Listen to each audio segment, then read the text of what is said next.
Okay, good morning. Good morning, everybody.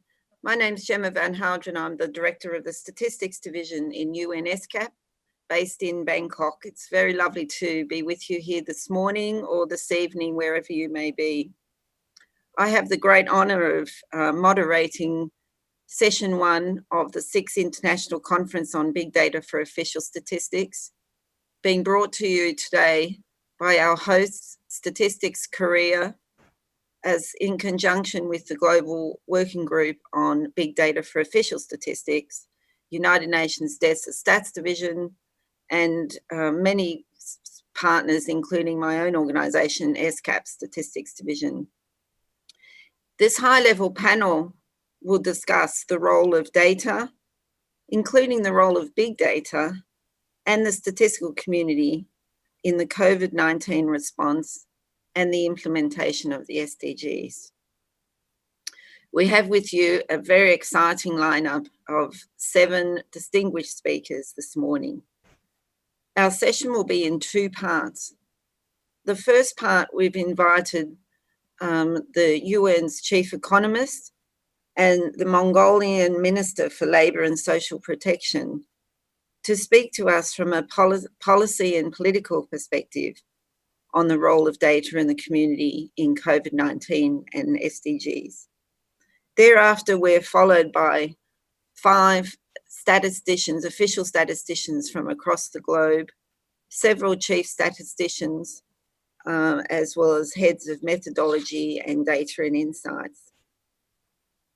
The session will last about an hour, 2.25 hours, and we have on the right-hand side in Zoom a chat function. So please, anytime, put a question or 2 that you may have, and we will come to those questions in the question and answer session. For those of you who aren't familiar with Zoom, towards the bottom of your screen, there is a mute button and a video button. But most importantly, for all of you who are listening to us today, is the chat function. Please put your questions in the chat function, and we've allowed plenty of time for you to interact with our distinguished speakers this morning. Without further ado, I'm now going to move to part A of our session, which is exploring the role of data and big data and the statistical community in COVID-19 response and implementation of the SDGs from a political and policy perspective. And we have with us this morning 2 very distinguished guests.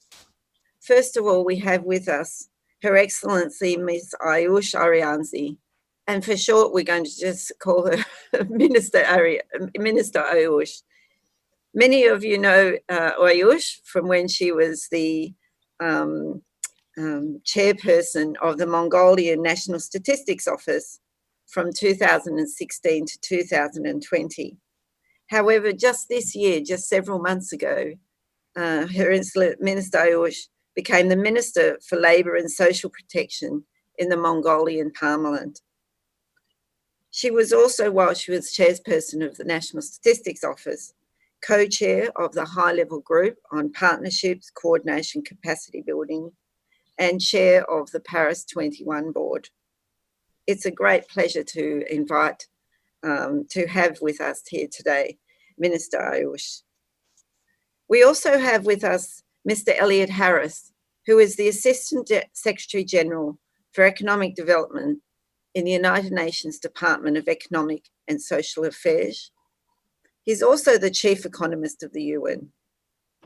He previously served as Assistant Secretary General and Head of the UN Environment and Programme from 2013 to 2018. And before joining the United Nations, Mr. Harris spent 25 years as an economist at the International Monetary Fund, working in African and fiscal affairs departments.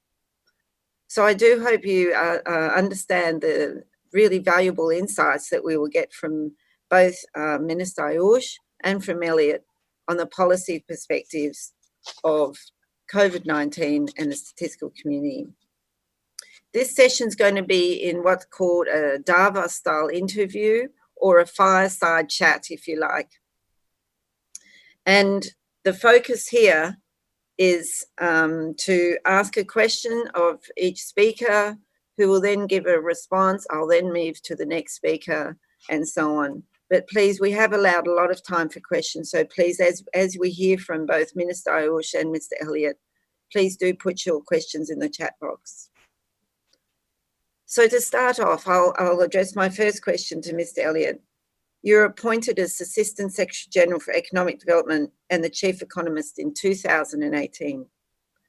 Many things have happened in the area of economic development from a UN perspective, with increased efforts to implement the 2030 Agenda for Sustainable Development through better cooperation of the United Nations agencies, particularly at the country level. The COVID-19 pandemic has made the implementation of the SDGs so much more difficult.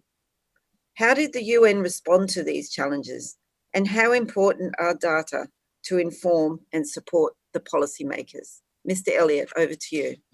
Thank you very much, Gemma. I'd like to start off by pointing out that even before the outbreak of the crisis, we were not satisfied with our progress towards the SDGs. We weren't on track. In large part, I think, because we hadn't made the sort of fundamental changes in policy, in the direction of our flows of investment, in the patterns of our consumption and production that we would need in order to really be on track to attain sustainable development.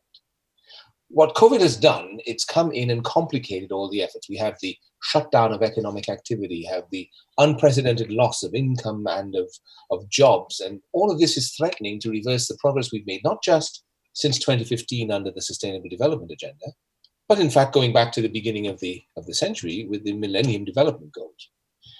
Now, as bad as the situation looks, and it is very, very bad, it's the worst recession we've had since the Great Depression at the end of the 1920s, it is also still a huge opportunity, because we can use the recovery to build back better and to achieve those changes, to push forward the changes that we've been hesitant to make thus far, so that we can actually accelerate our progress towards the Sustainable Development Goals.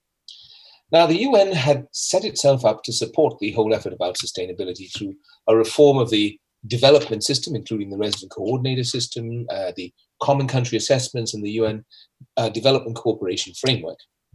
We have the Secretary General's strategy for financing for development, and that includes different strands of work, including the task force on digital financing.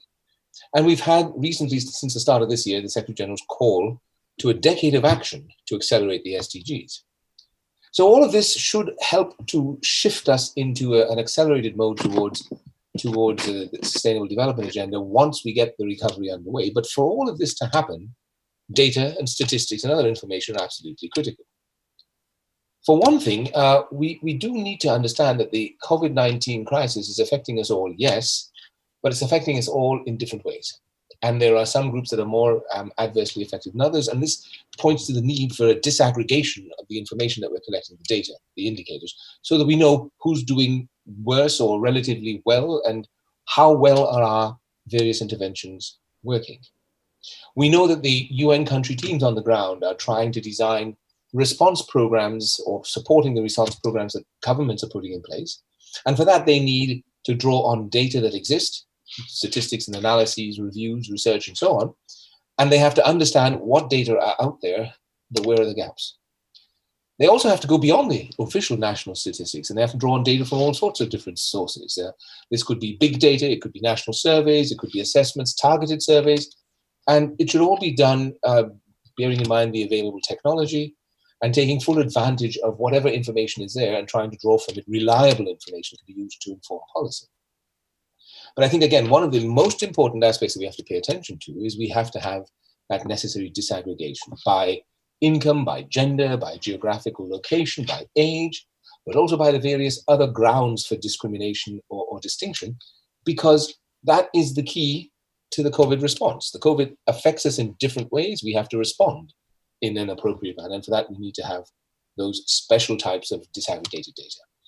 And I think that is also going to be the basis as well for the UN support that we've articulated that is based upon 5 streams of work. We have the health first, trying to get a grip on the public health situation. We have, secondly, protecting people, the social protection basic services that we need to build up the resilience to the shock. We need to have, third, the economic response and the recovery plans that will be protecting jobs and small and medium-scale enterprises and informal sector workers so that there is still somebody there to recover.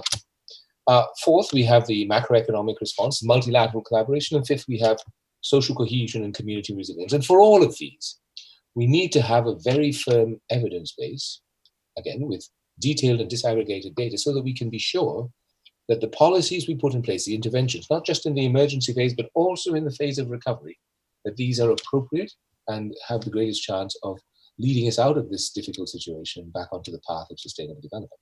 Thank you. Thank you very much, Elliot. And yes, I think a lot of your points there ring very true to us all, the importance of a strong evidence, firm evidence base, but in particular, the disaggregation of data. And this connects very well to our next speaker, Her Excellency Ayush Arianzi, or we'll just call you Ayush this morning. Very nice to have you. First of all, can I congratulate you on your recent appointment as Minister for Labour and Social Protection in the Mongolian government. This is a huge honour for you and a real recognition of all the achievements you had as chairperson of the Mongolian National Stats Office.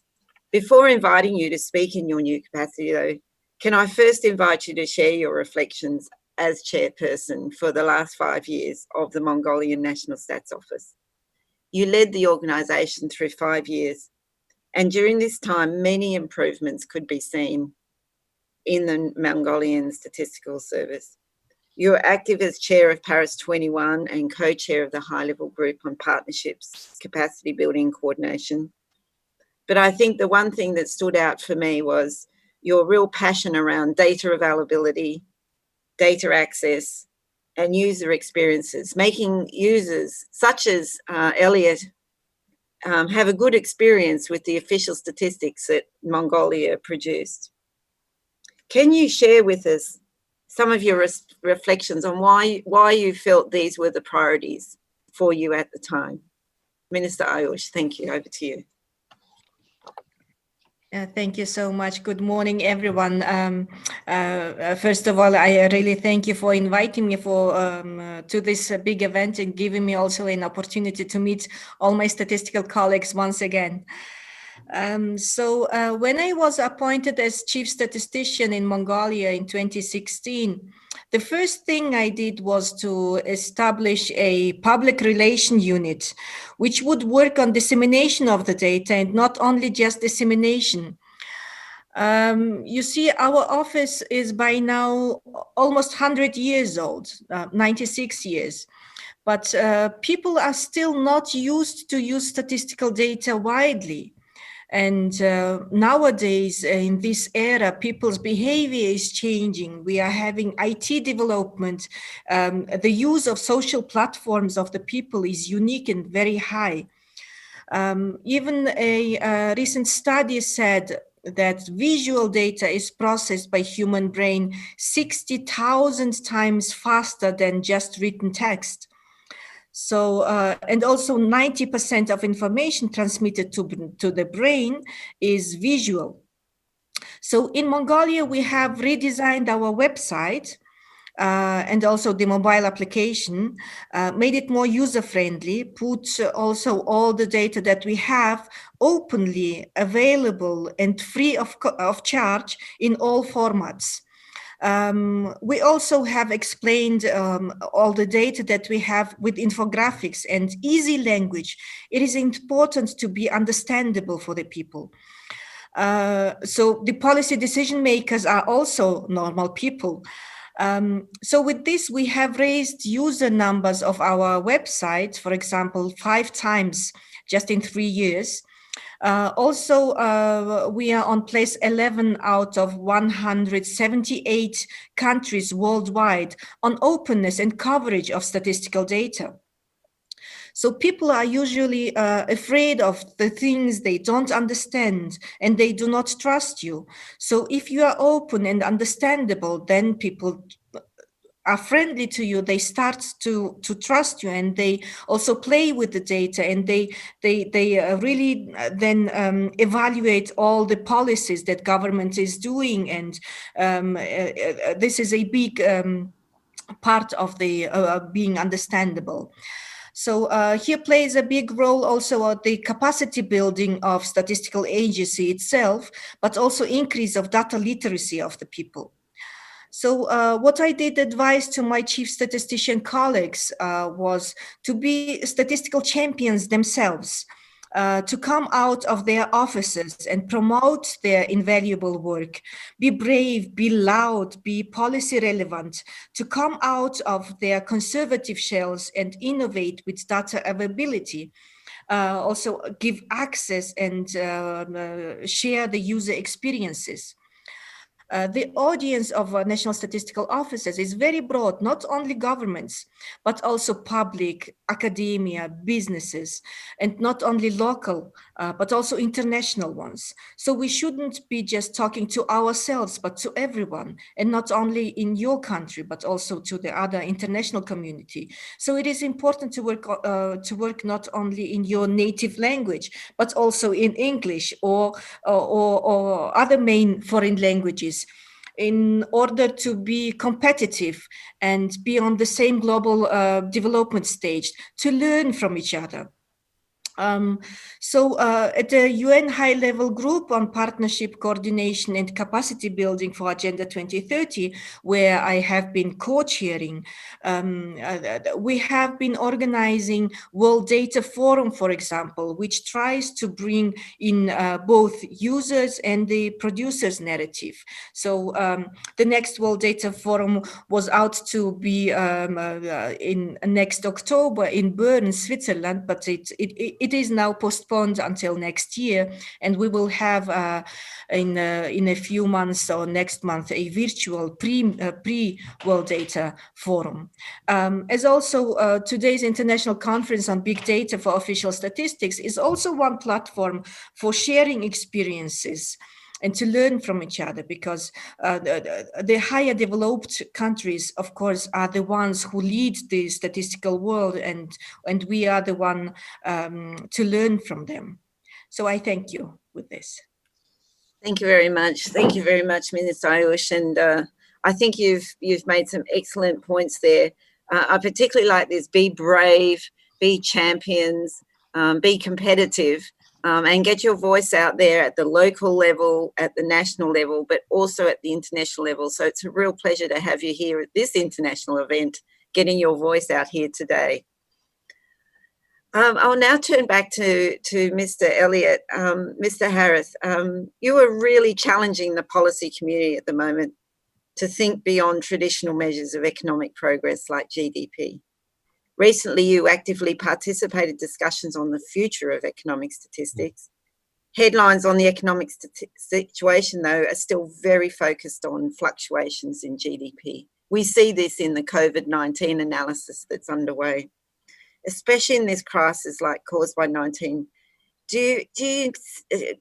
COVID-19 in many economies. Do we need to use more indicators than GDP to describe the economy? Do you think policymakers are ready for complementary measures of GDP? And what are some of these complementary measures policymakers are asking you for, not only for in the context of the 2030 agenda, but also in the context of COVID-19 recovery? Mr. Elliott. Thank you, Gemma. Yes, indeed. I think there's no doubt that we need a broader and more comprehensive measure of our progress. In particular, because we are concerned not just with economic progress, but we also want to see progress on the social front and on the environmental front. GDP is a good indicator, yes, it certainly is, but it is limited. It doesn't do any kind of description of the economy. It doesn't tell you, is the growth inclusive? Is it fair? It says nothing about the quality of the growth, nothing about the health of the economy, nothing about social outcomes, it says nothing about environmental changes. And all of these we need to know. If we want to make effective policy in all of these areas, we need to measure our progress in all of these areas. I do think there is a lot of interest in having available data and indicators in these different areas, But to answer your question specifically, I don't think that we yet have the kind of demand for this type of broader, more inclusive measurement from policymakers. Policymakers need to have information in their area of policy, but I don't think many of them yet understand how important it is to understand how their area of policy might affect other areas, other sectors, other types of outcome, and how those other sectors might be feeding in, spilling over into their own area as well.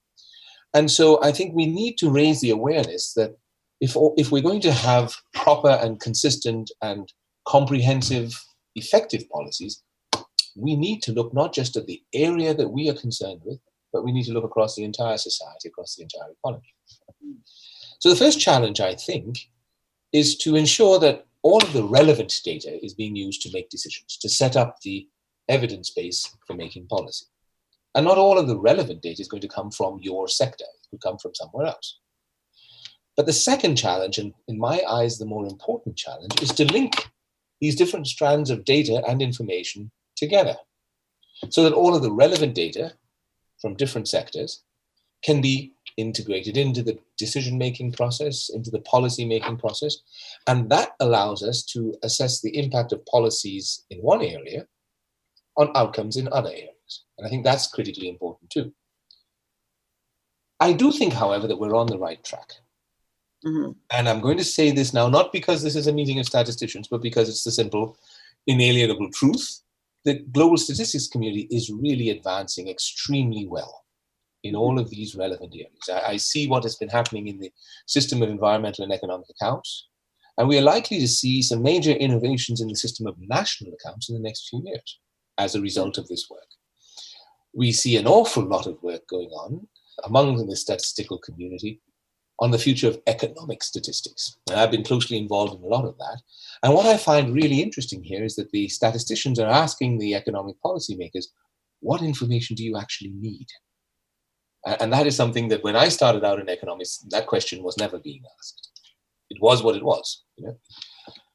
We see a lot of other approaches that are sort of making their way, and that's raising the awareness of some of the new and nuanced areas. So, for example, we have the Inclusive Wealth Index and other similar approaches that are trying to integrate measurements in the three different dimensions, the social, the economic, and the environmental, and come up with an overall measure that can give us a sense of progress. We have the natural capital approach that is gaining ground in the business community.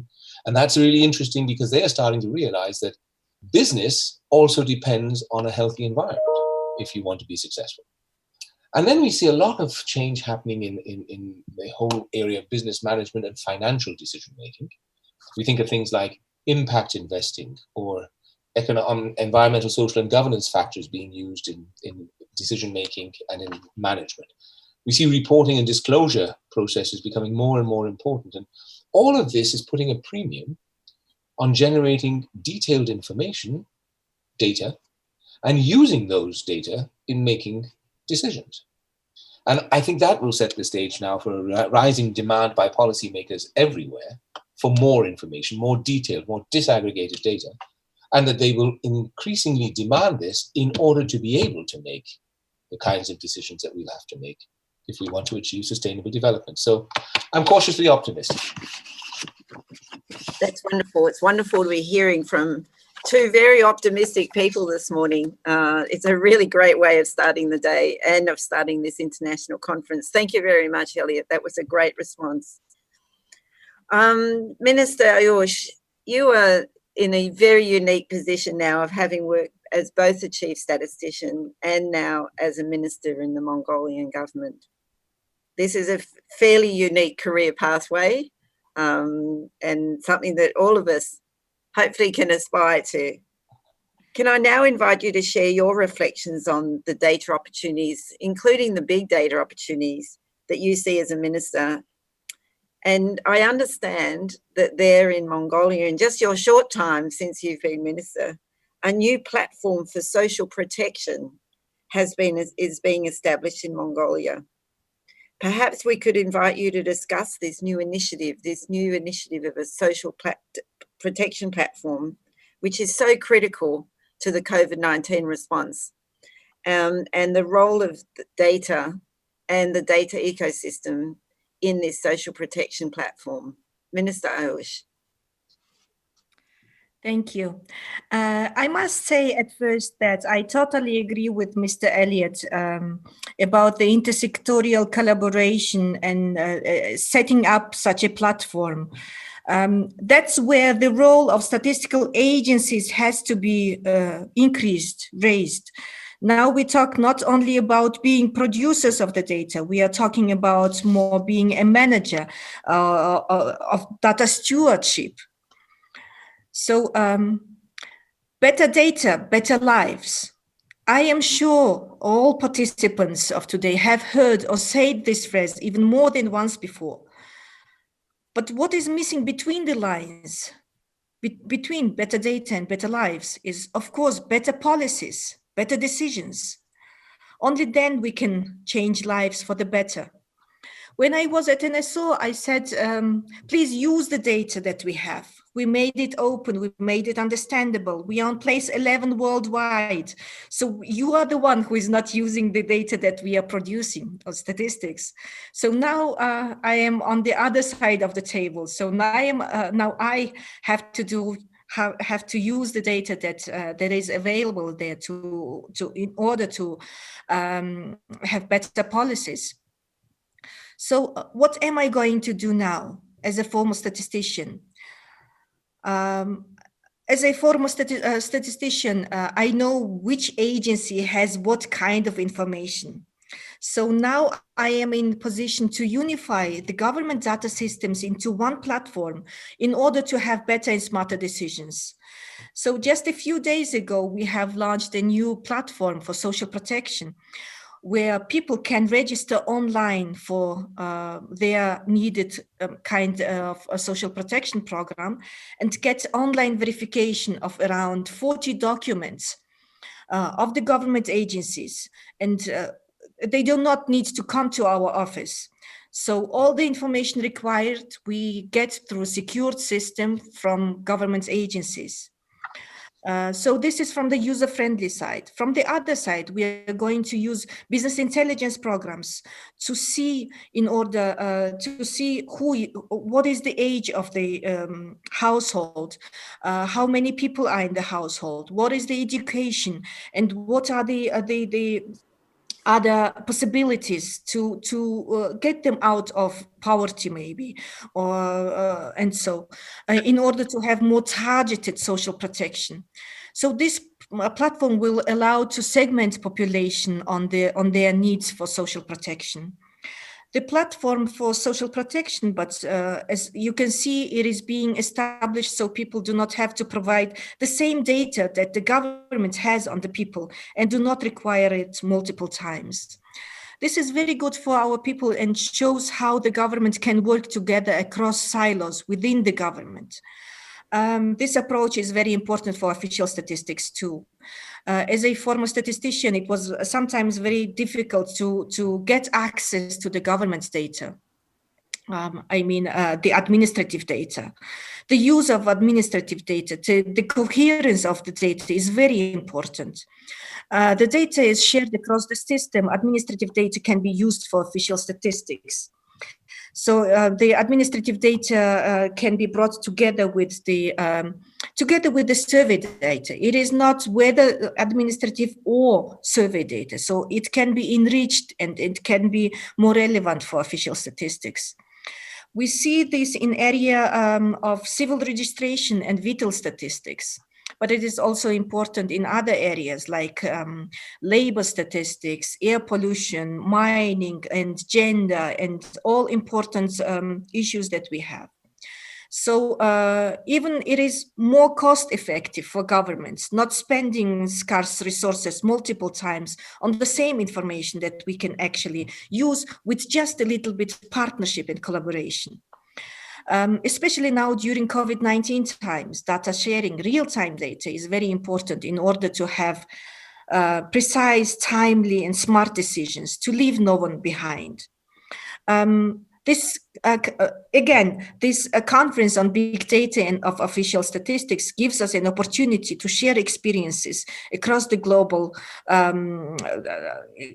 world on what data has been used and what is available for use and for what purpose. So it is not new to Nordic countries, for example, to other developed countries, but it is totally new for developing countries, for the poor countries. So if we give good examples of collaboration, good examples of the use of the data that actually is everywhere available, so countries can learn from each other and take their own look at the examples and try to replicate in our own settings. So therefore, I thank you again for organizing and inviting me to share experiences in this platform and learn also from best practices and perspectives that the world nowadays has.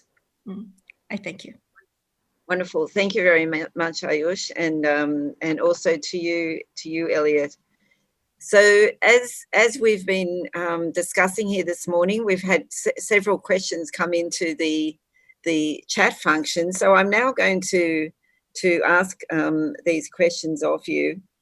And I actually, while we have Minister Ayush still with us here this morning, I'll hand to you and then I'll hand one over to you, Elliot. So the questions come in, says, I agree with you in reaching out to many stakeholders, but how do we change the culture of the National Statistics Office of who are not sharing data with external data users? So the questions, we've just heard from you about the priority you gave as the chairperson of the Mongolian National Statistics Office to share your data. So could you reflect on what are some of the, how do we change the culture of the National Statistics Office to share data, to share their data with external data users, and vice versa, change the culture of ministries to share their data with the National Stats Office? Minister Ayush. Thank you. Well, first of all, it is important to have legal environment. That's where the Paris 21 is giving also opportunity, is helping the countries to change their legal environments. We are having also the UN has given also the law on statistics, where we can also see how can we make more open and available the data. But we do not have to forget about the fundamental principles of statistics, where the data sharing has to secure the private information. So the data that we are disseminating is actually anonymized. That is very important. So the UN system itself, UN agencies, is a very good partner in building capacity and also teaching on what kind of data is there possible to be shared, and so I think it will come with time, and the users who are requiring the data that actually the government has. And I think it is not just one-sided part. So it has to be a collaboration, and if the demand side is big and getting bigger and bigger, so the supply side has to change also. Yes, wonderful. I really like that in a panel here with the UN's chief economists, where we have a minister of Mongolia saying the supply side and the demand side needs to change. So I think this is excellent language for our chief economist here. Thank you very much, Minister Ayush. Elliot, we have a few very specific questions, but I think building on the response we've just heard from Ayush there. Question to you. Statisticians are working to produce integrated data with the accounting frameworks. And you mentioned the natural capital accounting, the system of national accounts, the system of environmental economic accounts. Do you think government agencies also have to transform to adopt integrated policies, particularly at this time of COVID, where we need to think about poverty, well-being, the environment, all aspects of the COVID-19 response. We have you on mute still, Elliot. Optimal, Gemma. I think it would be perfect if we could have fully integrated policy making everywhere. I don't think we're anywhere near to that, because integrating policy across different dimensions and different ministries, it's hard work. People think in different ways, they have a different vocabulary, a different language. Finding the common ground does require a considerable effort. But again, I don't think we necessarily need to integrate everything so that what we end up with is one big fat ministry that's responsible for everything and makes all decisions. Because a certain amount of specialization is always, I think, very good for efficiency. But I think what we need to do is to understand from the data perspective, well, what information is actually out there? Yeah? Who is collecting what? I may not need to use all of the data all of the time in my decision making, but I do need to know that I can get all of the relevant data whenever I need it, whether I produce that data or somebody else does. And I think that exchange of data is what we really need to foster. We need to make it the standard operating procedure, if you will, that whatever data are collected, at least the information that these data are there, that information has to circulate through the entire government and through the private sector and you know, all the stakeholder community, so that people know here are bits of information and here are statistics and here are other forms of data that we can use. And I think that that would encourage people to reach out and say, look, we'd like to have these data so that we can inform our own policy making. The counterpart of that, of course, is the willingness of those who are the custodians of the data to share it. Right? Yeah. And I will tell you from my experience back in the days when I worked with the IMF, that was sometimes the real source of the problem. People have the data, but they don't make it available as freely as they should. And I think that is another part of the change on the supply side, if you will, Minister Ayush, that we have to try to encourage. If people know that you have the data, but you're holding it back, then the data isn't serving anybody's purpose. So I do believe that there is a two-way flow of information that has to happen. People have to be informed of what information is there so that they can ask for it. And then when they do ask for it, they have to be able to receive it. Yeah, it has to be open platform. And proprietary data are, well, they're very interesting if you happen to be the proprietor. If you're not, then they're utterly useless. So I do think that there is that element that we have to work on a little bit as well. Yeah, thank you very much. We are running a little bit over time, but a fresh question has just come in, which I think is going to be a great question for both of you, and I'll ask both of you to reflect on this one, and then we need to move on to our part A, our second part of this session. But the question is, COVID-19 has hit countries very hard, and governments have cut their expenses and redirected funding to priority areas quite appropriately.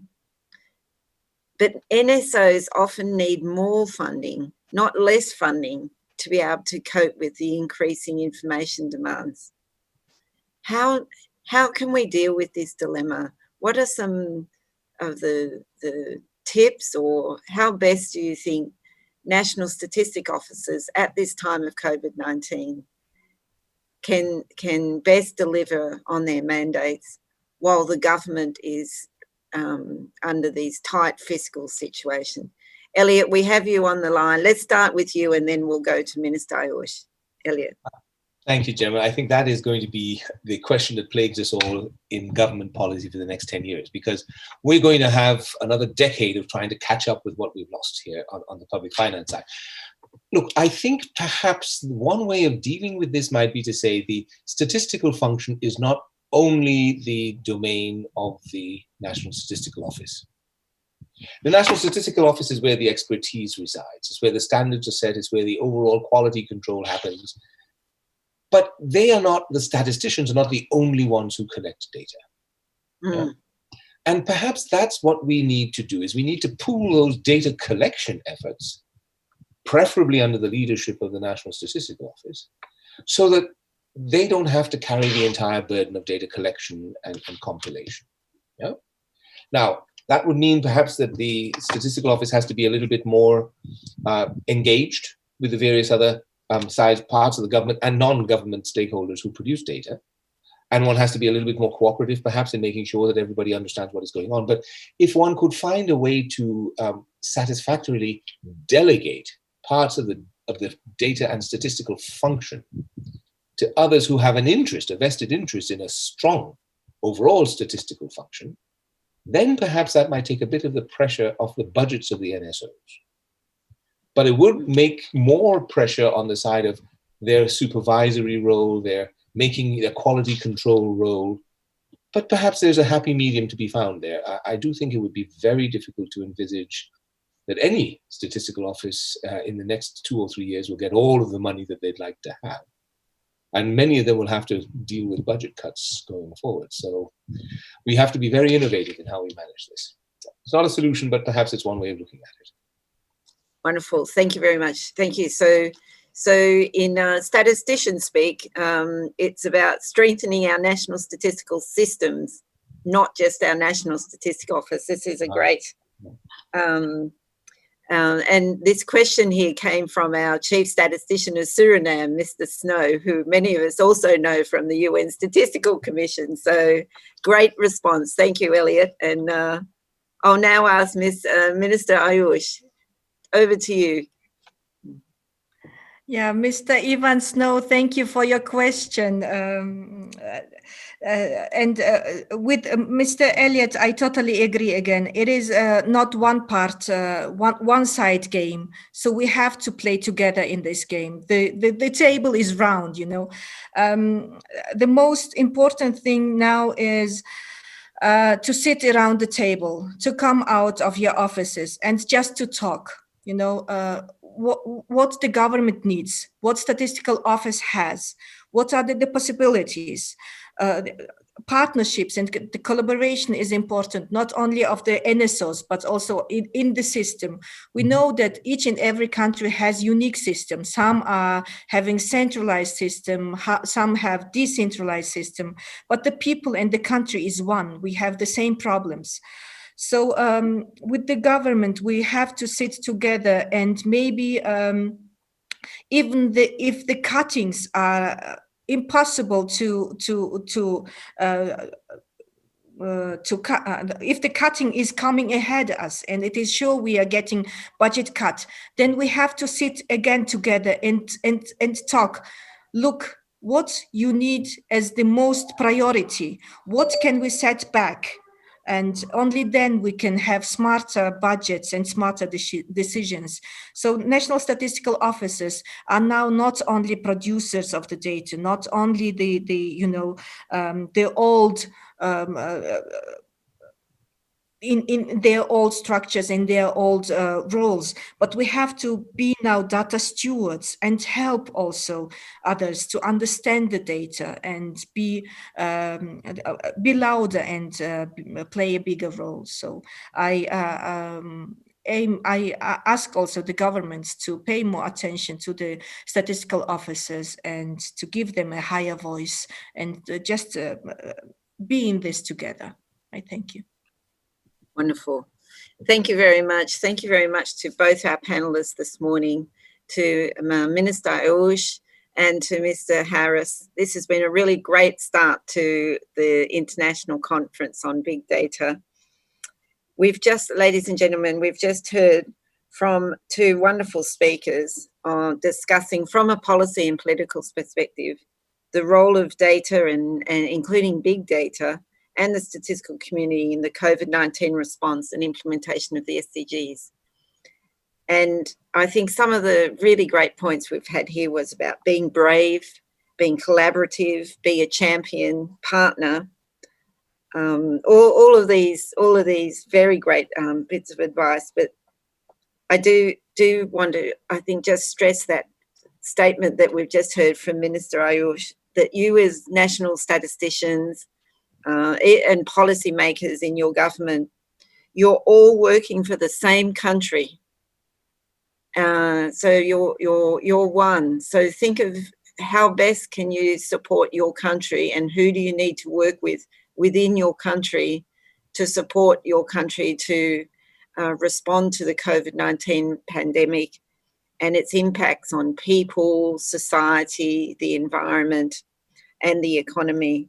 So I thank you both for your wonderful insights this morning, and for you joining us here for this fireside chat or Davos style introduction.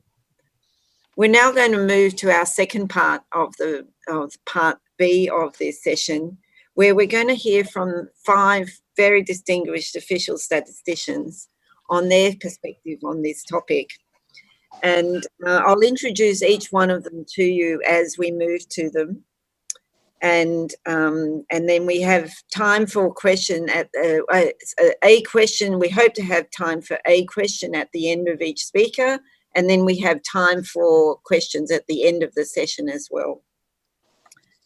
Our first speaker this morning is my great pleasure to introduce you to Mr. Ivan Clermont. Ivan is the Director General of an Analytical Services branch at Statistics Canada.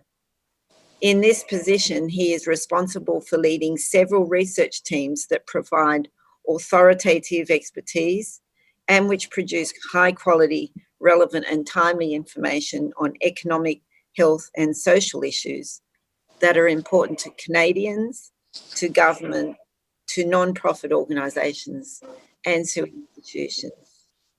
Mr. Clermont, Ivan, please, your time is yours. Thank you. Thank you very much, Gemma. I'm going to bring the screen up so we can start the presentation here. So first of all, thank you very much and good morning, everyone. Thank you all very much for being here today. It is an honor to have the opportunity to share with you the work we did at Statistics Canada in leveraging new data sources and methods to respond to information needed by citizens and our stakeholders, especially pertaining to the pandemics. Maybe here, the COVID-19 crisis has really become the use case which demonstrates why data must be used by governments as a strategic asset. Citizens require more than ever timely information about issues that are important to them. And we, the NSOs, are there to provide expertise on data governance and data stewardship, including standards, data quality frameworks, analytics, data science, and privacy protection, especially, to provide the answer to these questions. This is what we refer to internally as the 4 Gs, for gather, guard, grow, and give. So right at the outset of the pandemic, we created a data management and analytics services virtual center, which consisted basically in assembling a team of various experts from the different programs to create timelier measures and analysis of COVID impacts, and especially to understand longer-term impacts of the pandemic on individuals, on their communities, and on the country from a holistic point of view. So the first slide here provides you with an overview of what we brought to the table with respect to data management. Like surely every NSO, we devoted lots of energy at trying to measure and understand the impacts of COVID by, first of all, developing new and timelier economic and social indicators such as health impact, social cohesion, childcare services supply and demand, for example, and as much as possible in a disaggregated fashion. Many of our stakeholders have indicated a great interest for new and finer and detailed geographical information as well, to help them in their efforts to identify vulnerable communities and help them with epidemiological modeling.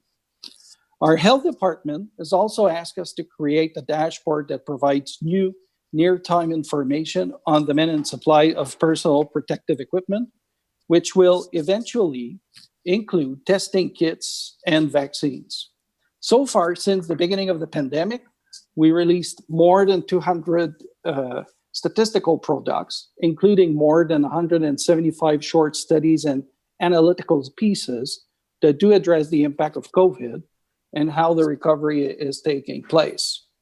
So I'd like to pursue now with the next few slides, that is slide 2, 3, and 4, that are here as only as a reference, which documents the novelties we introduced for understanding better the social impact of COVID-19. You can spend more time visiting our website and consulting these 3 slides later if you wish. So you will find here the link to our COVID-19 webpage, our research paper series, the results to the new social surveys, including crowdsourcing methods, and the link to our statistical geospatial tool that presents interesting geocoded data and newly developed indicators at a very fine geographical level. I encourage you to visit our website for more details. Now, maybe we can look a little bit more closely to the work we did to measure the economic impacts and tracking down the economic recovery using alternative data sources and nowcasting modeling methods. I'd like to address very shortly, in the very little time that we have, the flash estimates we created, the use of scanner data, the creation of a new provincial economic activity index, and new, more timely indicators on monthly business openings and closings. To begin with the flash estimates, for example, we all know that it's a very big challenge to provide citizens with economic data as timely as possible. The attention is justifiably and rather being put on quality. COVID has created for us the opportunity to take a step further and capitalize on the amount of work we had already devoted to the creation of flash estimates, but that we had never published yet. So COVID-19 and the pressing needs by authorities for timely signals on the economy became the occasion to finalize our work and finally publish for the first time flash estimates. It's important to mention, though, that these are not considered official estimates and are not meant in any way to replace official economic indicators that we keep producing. Flash estimates are calculated and modeled, or nowcasted if you wish, with preliminary data that only us have access to, and that combines qualitative and quantitative information such as existing statistical data, publicly released facts, including media release and general public statements by businesses and governments. Doing this, we make great gain in timeliness, and we now have flash estimates for GDP, building permits, international investment, industrial product price index, monthly manufacturing. So you can see on this slide here a glimpse of this work. Now I'd like to turn to the use of scanner data. The use of scanner data is not a new thing for us. We've already been using it for a while. We currently use scanner data from three big retailers in Canada involved in the full retail sector and renovation sector. Scanner data is already used to produce the monthly CPI and monthly retail sales, and they consist of transaction data consisting of sale made by the retailer. And these files contain information on quantities sold and prices we receive them weekly. Scanner data now constitute 55% of input data to the calculation of CPI in our country, and the rest comes from web scraping and application programming interface and traditional collection methods from stores. So the slide you just saw will illustrate to you the flow process in our system. Since COVID-19, we also created a COVID-specific CPI using different weights applied to our basket of goods and services, reflecting the change of pattern in consumption.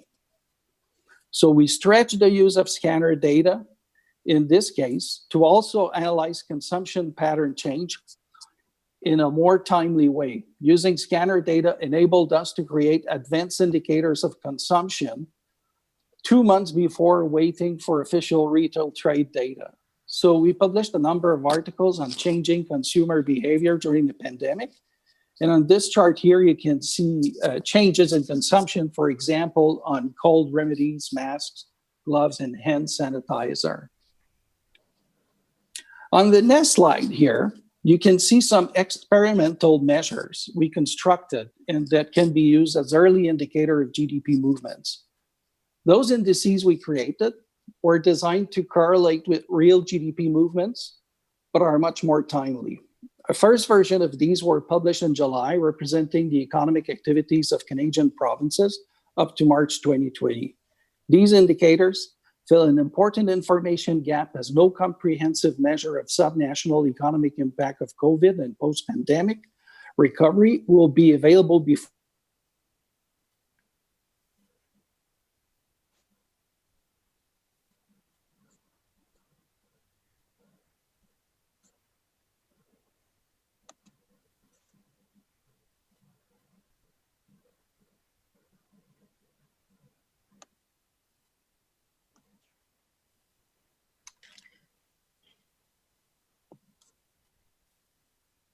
Mr. Ivan, we've just lost your sound. Can the Secretariat just check that we've still got sound?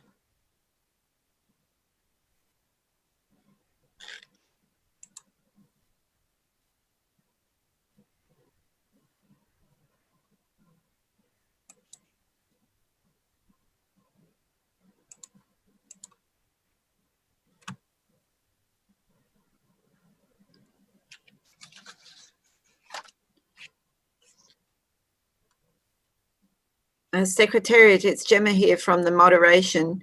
Could you just please check we can't, I have lost sound.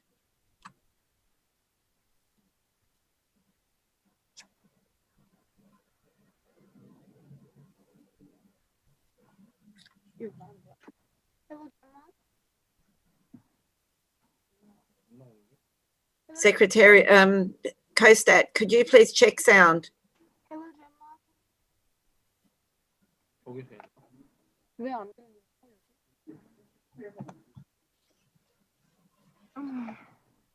Secretariat, could you please check Mr. Ivan?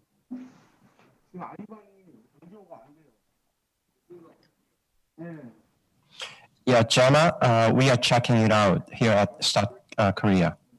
Just Thank give us a second. It seems we have some technical problems. Thank you very much. Okay.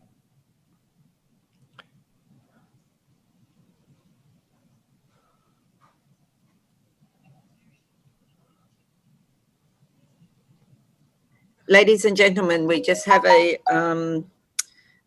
technical problem with sound from Statistics Canada. Our technicians are checking now, and please just bear with us for a minute. We have still on the screen the slide on provincial and territory economic activity indexes, and we're just checking with Statistics Canada what's happened here.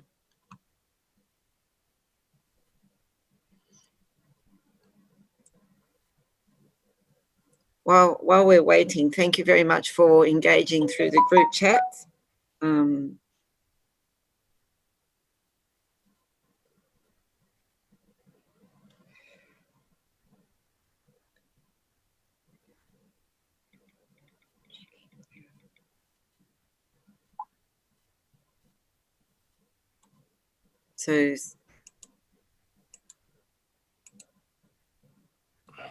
So one potential solution here, Gemma, is to turn to the next speaker while I think the Ivan is handling this problem from Stat Canada side. I think it is okay here at Stat Korea, but it seems Stat Canada, that Ivan has some technical problems. It is up to you. Okay, we may move to the next speaker. Could I please also check you that Dr. Craig Evans from New Zealand also has just been booted out of the meeting. So he's also had something happen at his end. So we will move to our next speaker, Mr. Juan Daniel Oviedo of Statistics Columbia. But could you please try and get our speaker from Canada back on, and as well as from Statistics New Zealand, Dr. Craig Evans. He's also been booted out of the system. Thank you. Ladies and gentlemen, our apologies for this. We will keep moving through to our next speaker, Mr. Juan Daniel Oviado, who's very lovely to see you again. We've been meeting a lot lately, so this is very lovely to see you today. Juan Daniel is Chief Director of Statistician of Colombia. He was appointed in 2018, but he has a very extensive international professional experience in economic consulting for energy markets, and national experience in government and teaching. He previously was Director of Institutional Planning and Research and Director of the PhD School of Economics at the Universidad del Rosario of Bogota. It's my great pleasure to warmly welcome you here this morning, Juan Daniel, and the floor is yours. Thank you very much. Thank you, Gemma, and a warm hello from Colombia to all my partners at the panel session, and to the audience. We are very happy to share the Colombian experience in the integration of alternative sources of information during the pandemic of COVID-19. And I would let myself to share my screen in order to guarantee that I'm precise and I'm going to respect the 10-minute slot that I initially have for my presentation. What we want to share with you essentially is that Colombia strongly believes in the potential of the integration of statistical and geospatial information.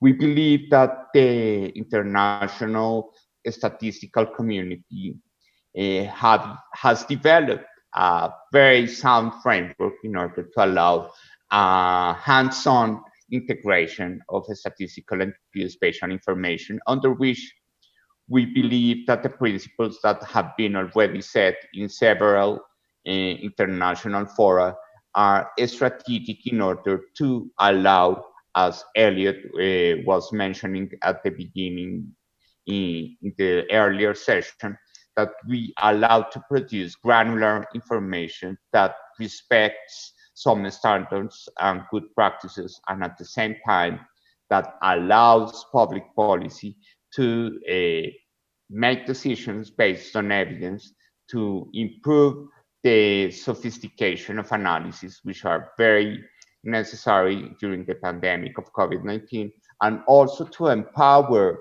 the citizen and to empower the private sector in the use of this information in the dialogue that currently we have to set between the governments, both at the national and subnational level, and the private sector and household.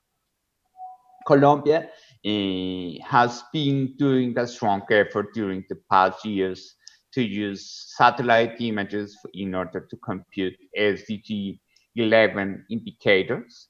We believe that innovating in that perspective is something that has empowered the role of learning and grasping all the current frameworks of the international statistical community that we value very much, and we would like to highlight that this is something that has been very important in the current situation for the National Statistics Office, the strategic partnerships that we have already developed with all the international community. As you might see in this current slide, we've been able to use satellite imagery in order to see the deployment of informal settlements, of informal slums in the urban development in Colombia. We've been able to use satellite images to determine land consumption of cities. And on the other side, as regards as indicator 1171, we are doing land cover classification using huge remote sensing imagery collection, which is something that has been shown in the international fora that we've been taking part in the former years. On the other hand, we, in the integration of satellite imagery and geospatial information and statistical information, we are also taking advantage of the fact that we managed to perform a national housing and population census that allowed two main innovations in the collection of information, which is the national identification numbers of all our population that has been counted in the population census, and on the other hand, the geo-referencing of every survey that was performed during the population census. That was the strategic stone, let's say, or the keystone in order to integrate the database of the population census with administrative records from the health perspective and from the National Identification Institute. And on the other hand, to allow the integration of geospatial information in a specific case that we want to share with you, which is poverty mapping. Due to the fact that we managed to integrate the administrative records with the population census, we were able to develop a municipality level multidimensional poverty index that we managed to disaggregate at the street block level, something that was very innovative in Colombia and that showed the standard diffusion process of poverty between the center, the economic power of the country, and the periphery, under which we see a lot of poverty in our country. And since we managed to do that due to the population census and the administrative records, what we want to do is to use geospatial covariates and machine learning and random forest techniques in order to update the information and evolution of the poverty measurement as regards of the multidimensional poverty index, taking into account that we yearly, every year, perform a household survey and a living standard survey, which is very, very dense as regards as the sample of this survey.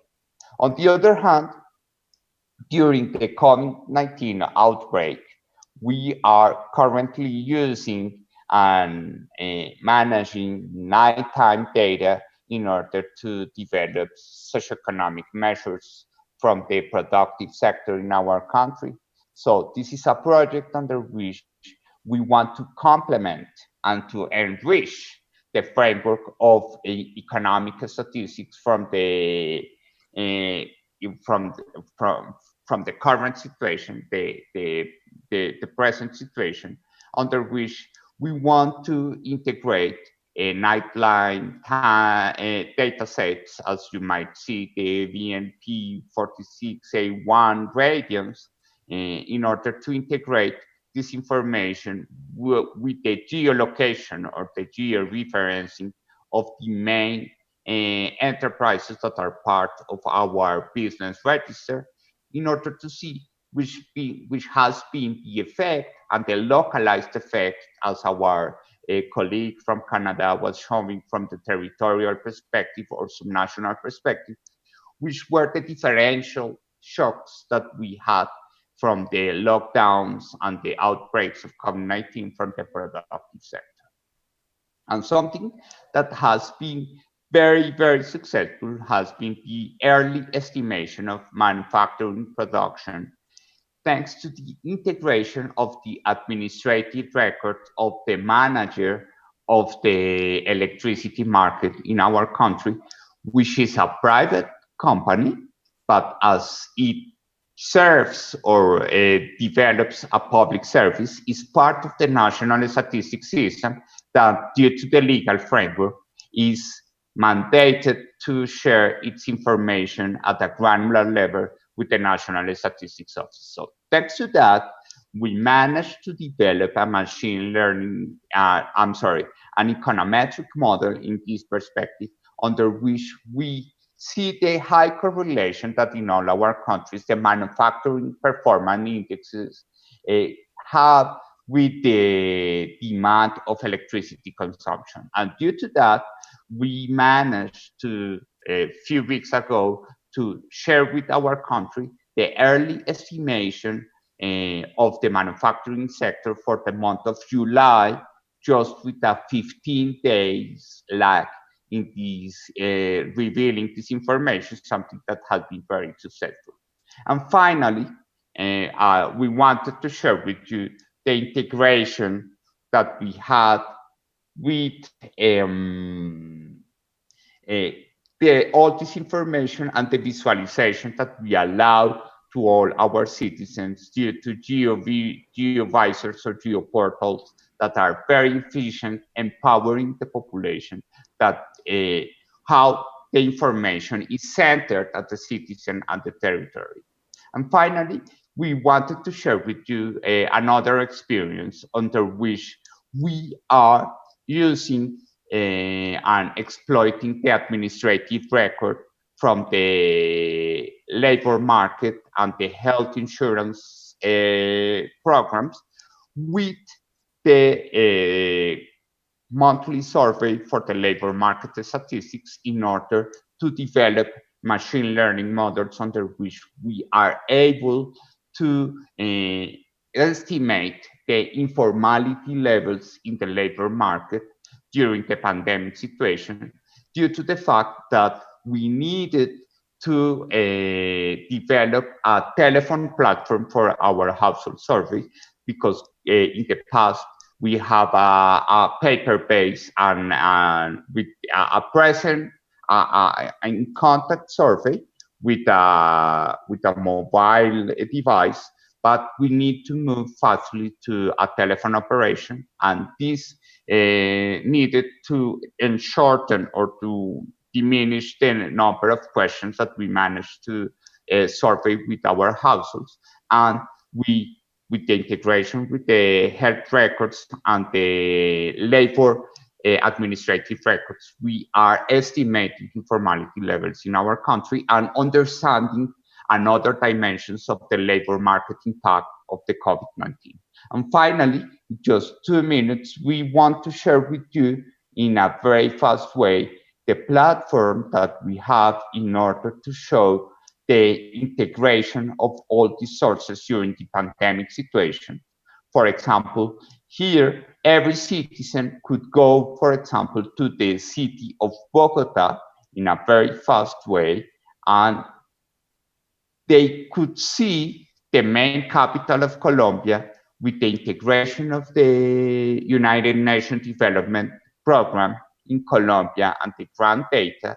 We are able to see, for example, which was the behavior of the citizens as regards of the lockdown measures since the beginning in a continuous way. For example, you can see Bogota, how by the month of April was completely locked down, except of the south of the city, that during the month of May, June, started to move even if the city was mandated to be under a lockdown. When you see that, and you see that the accomplishment of the lockdown measures have not been able to be successful in those parts of the city, you would like to see what's happening in that part of the city as regards as poverty, for example. And when you see poverty, you see that exactly and more specifically, those parts of the city concentrate a lot of people with a very intense level of multidimensional poverty and vulnerability. And finally, at the same time, this information, as we manage to integrate the information with the health records, the individualized health records of every citizen, we manage to see how the vulnerability of COVID-19 could be seen in every street block, and to inform our citizens that if they are living in those regions, they are more vulnerable to get more complications if they get infected by the COVID-19 due to the comorbidities that we managed to infer with the health record and the administrative record of the population census. That's our main advancement in this integration, that we want to thank very much the international statistical community and the strategic partnerships that we have with the United Nations system that allowed us, for example, to use mobility data in order to infer some behaviors of our citizens during the COVID-19. Thank you, Gemma, and I'm sorry for the delay. Oh, wonderful. Thank you very much, Juan Daniel. And it's really wonderful to see the power there of the integration, particularly with the geospatial. I'm a big fan of geospatial integration and integrating it for three reasons. First of all, for this wonderful data platform tool that you've made available to your citizens and actually to the world. We can all come in and look at the data.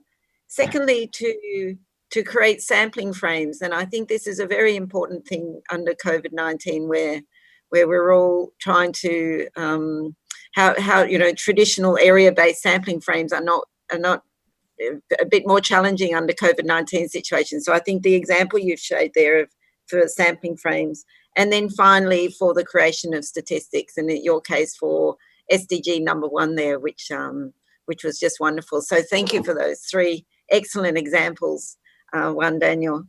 I'm now going to hand back to Ivan in Stats Canada, but could you please stay on the line because there's a question that's come in the chat that's actually relevant to both your presentations. And we might just flip back to Ivan and then ask the question to both of you. Ivan, back to you. We were on Thank you. Thank you. And just for our audience online, we had a technical issue there to do with internet connectivity, but we've managed to get Ivan back on. So Ivan, back to you. Thank you. Thank you, Gemma. It would be helpful to see where I was when I left or when I got disconnected. So was I far in the presentation? Because yes. I didn't notice. Yes, you're at the municipality slide, the regional, local level statistics slide. Thank you. Thank you. So I'll try to share again my screen here. And Ivan, if the internet connectivity is poor again, we may just need to move to the third speaker. Yes, very good.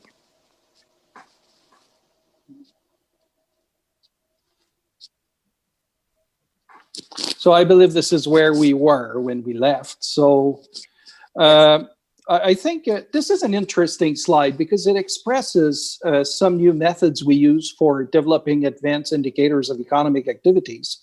And some of them are based on methodology that has already been in use in the United States, for example, by the Federal Reserve of New York. And the others are based on simple methods, and others like the lasso here are using machine learning and a series of principal component analysis. And the interesting with these experimental measures that we constructed are really correlating very highly with past observed real GDP movements, but it's much more timely. So a first version of these were published in July, and they represent the economic activities at the sub-national level. And they fill a very important information gap on economic activity in a timely manner. Because when we want to have economic activity at a sub-national level, we would have to wait until May 2021 if we were to wait for the official estimates. So these indicators are very interesting for that. Maybe I'm going to move to another achievement we did in terms of creating a new indicator, and it's based on a new monthly indicators series that we started publishing this month. And we'll be publishing it every month from now on. And it consists of business openings and closing at the national and provincial level. And also we have this information by industry and by business sector.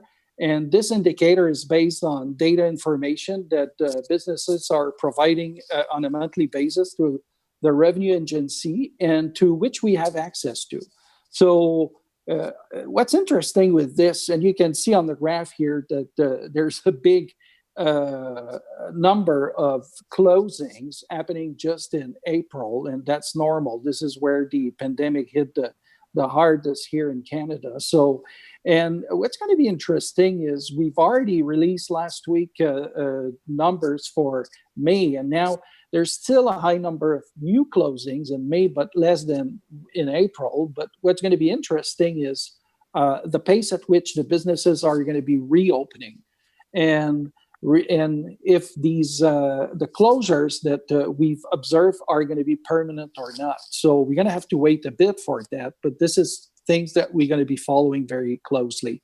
And how many new firms will enter to replace those that exited as well. So the next one is what I'd like to finish on, it's to conclude on, is a roadmap we're creating right now, which is prioritizing the development and release of data, metrics, and analytical outputs that are most relevant for monitoring and evaluating the economic recovery. And these are based on subjective criteria that do assess the implication of COVID-19 that uses three very important lenses: inclusiveness, sustainability, and resiliency. And you can see the link here with SDG goals. So it also means that these indicators need to come with the necessary disaggregation that is expected. So a lot of disaggregation is behind those indicators. And so this new dashboard will be using data from both our regular programs and from our COVID data collection activities, namely the web panel and crowdsourcing and flash estimates we created.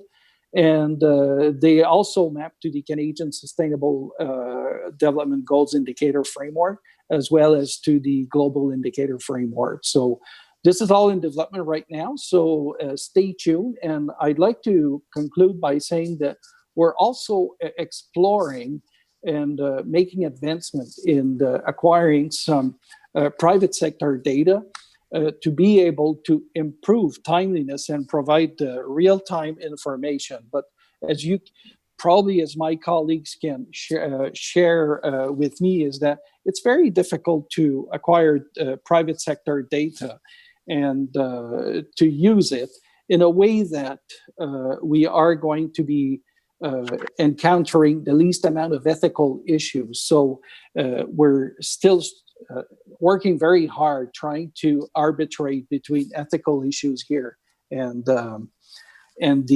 necessity to acquire and use that data to inform Canadians on the recovery. So I'll leave it there for a question. Thank you very much, Ivan, and thank you very much for managing to get back on and continue your presentation so seamlessly. In the interest of time, can I please do ask Ivan and Juan Daniel, if you could please stay on the line. I'm going to move to our third, fourth, and fifth speaker and then put some questions together at the end.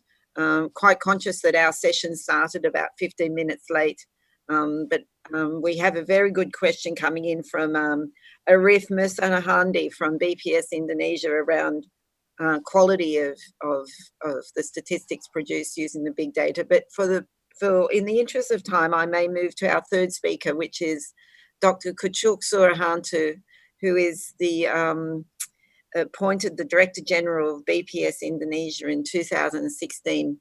Dr. Kuchuk, if you could, Secretariat, if you could please turn Kuchuk Surahantu onto the screen. It's my great pleasure to warmly welcome Kuchuk, who is close to us here in Bangkok as the head of BPS Indonesia.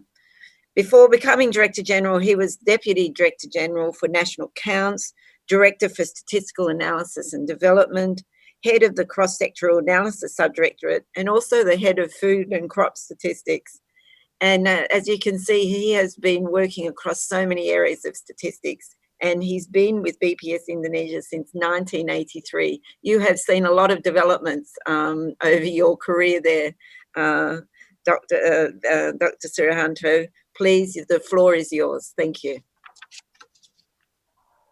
Thank you, Gemma. Good morning, everyone. I hope all of you are staying safe and healthy. And it is really a pleasure for me to be here to join with all of you in this important conference. The outbreak of the pandemic COVID-19 all over the world has disturbed the social and economic conditions, changed people's behavior, and also affected religious practices in many countries. The pandemic also affected the NSO budget and data collection system. In this opportunity, I would like to share with you Indonesia experience to collect data during the pandemic. Due to the pandemic and the government budget efficiency, Indonesia NSO have to implement flexi work, work from home, and we have to adjust our statistical business process activities, and we also try to optimize the use of information technology.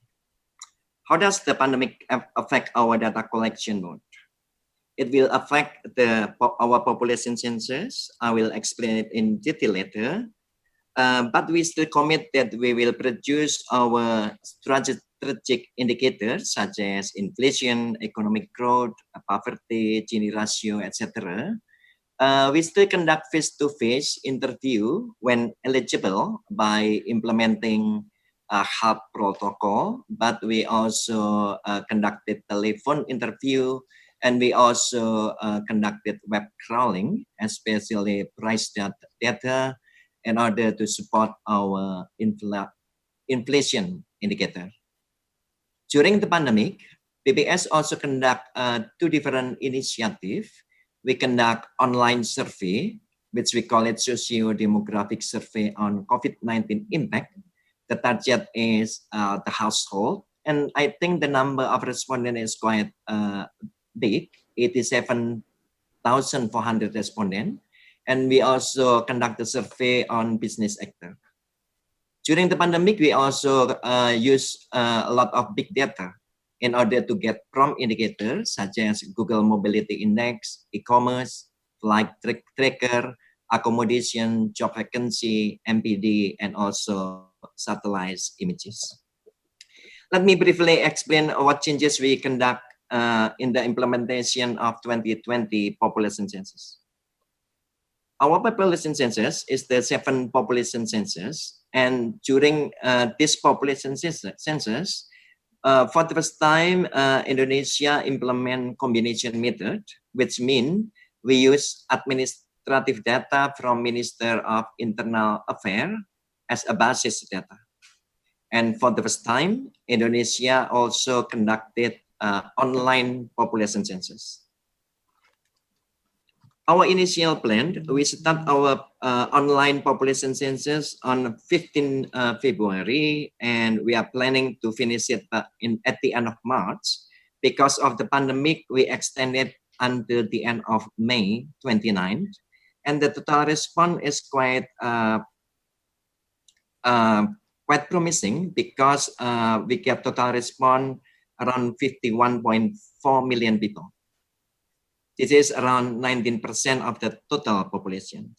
And our field enumeration initially is planned in July, but we have to conduct it in September, so starting tomorrow.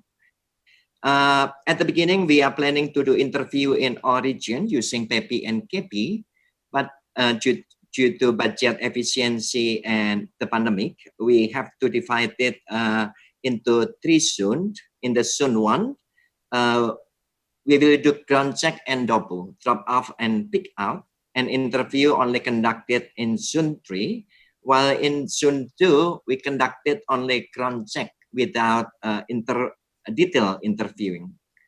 As a result, the output variable in zone 2 will be very, very limited.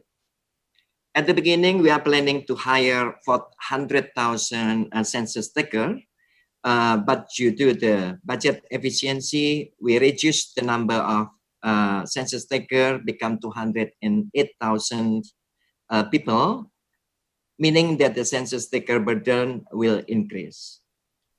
And again, for the training, we avoid face-to-face training, so we conducted online distance training. by collaborating with our national television and also radio. For the census taker equipment, it's not enough only providing face, back, and stationary. We have to conduct rapid tests for all of the census taker, and then we ask them to implement a health protocol by using face mask, face shield, glove, and hand sanitizer. Of course, there is a race when we disseminate the result. For the initial output, is still the same. We will publish population of Indonesia by sex, resident, and also ownership of identity card. But from the short form question, we won't be able to release the housing characteristics such as the ownership status of the current house, electricity, main source of drinking water. We won't be able to release this housing characteristic. And then we also reduce the information on individual characteristic from 13 questions to 10 questions. So we can see here that the adjustment of the business process will affect the result, but we still implement the quality assurance at the first week of the September, and we also conduct post-enumeration survey in October and November.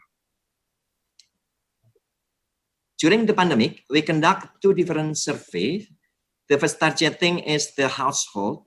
The response is quite promising. 87,000 people respond in the survey. The main objective of the survey is to understand whether the society implement the health protocol and how does the pandemic impact their income and expenditure behavior.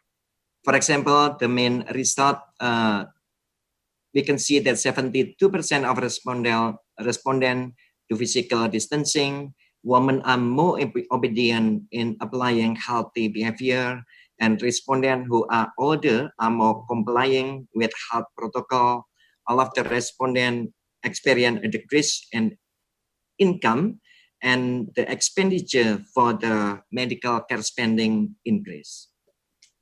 We also conduct the survey on the 34,000 establishments to understand how severe the impact on each sector. And then we also try to understand what kind of help they need from the government. For example, from the result, we can see that all of the sector experience a declining income, especially establishment in accommodation and food service activity sector. And in general, all of the establishment reducing work hours.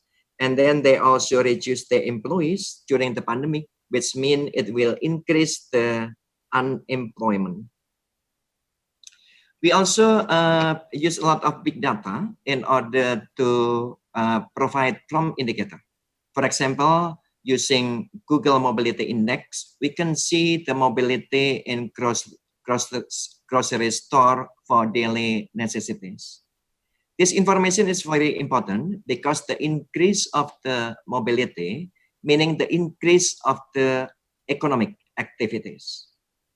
Until July 2020, we can see from the daily mobility that the activity in grocery store still under 3% under the normal condition. But if we are talking about airport, bus station, and transit places, it's still 35% under normal situation.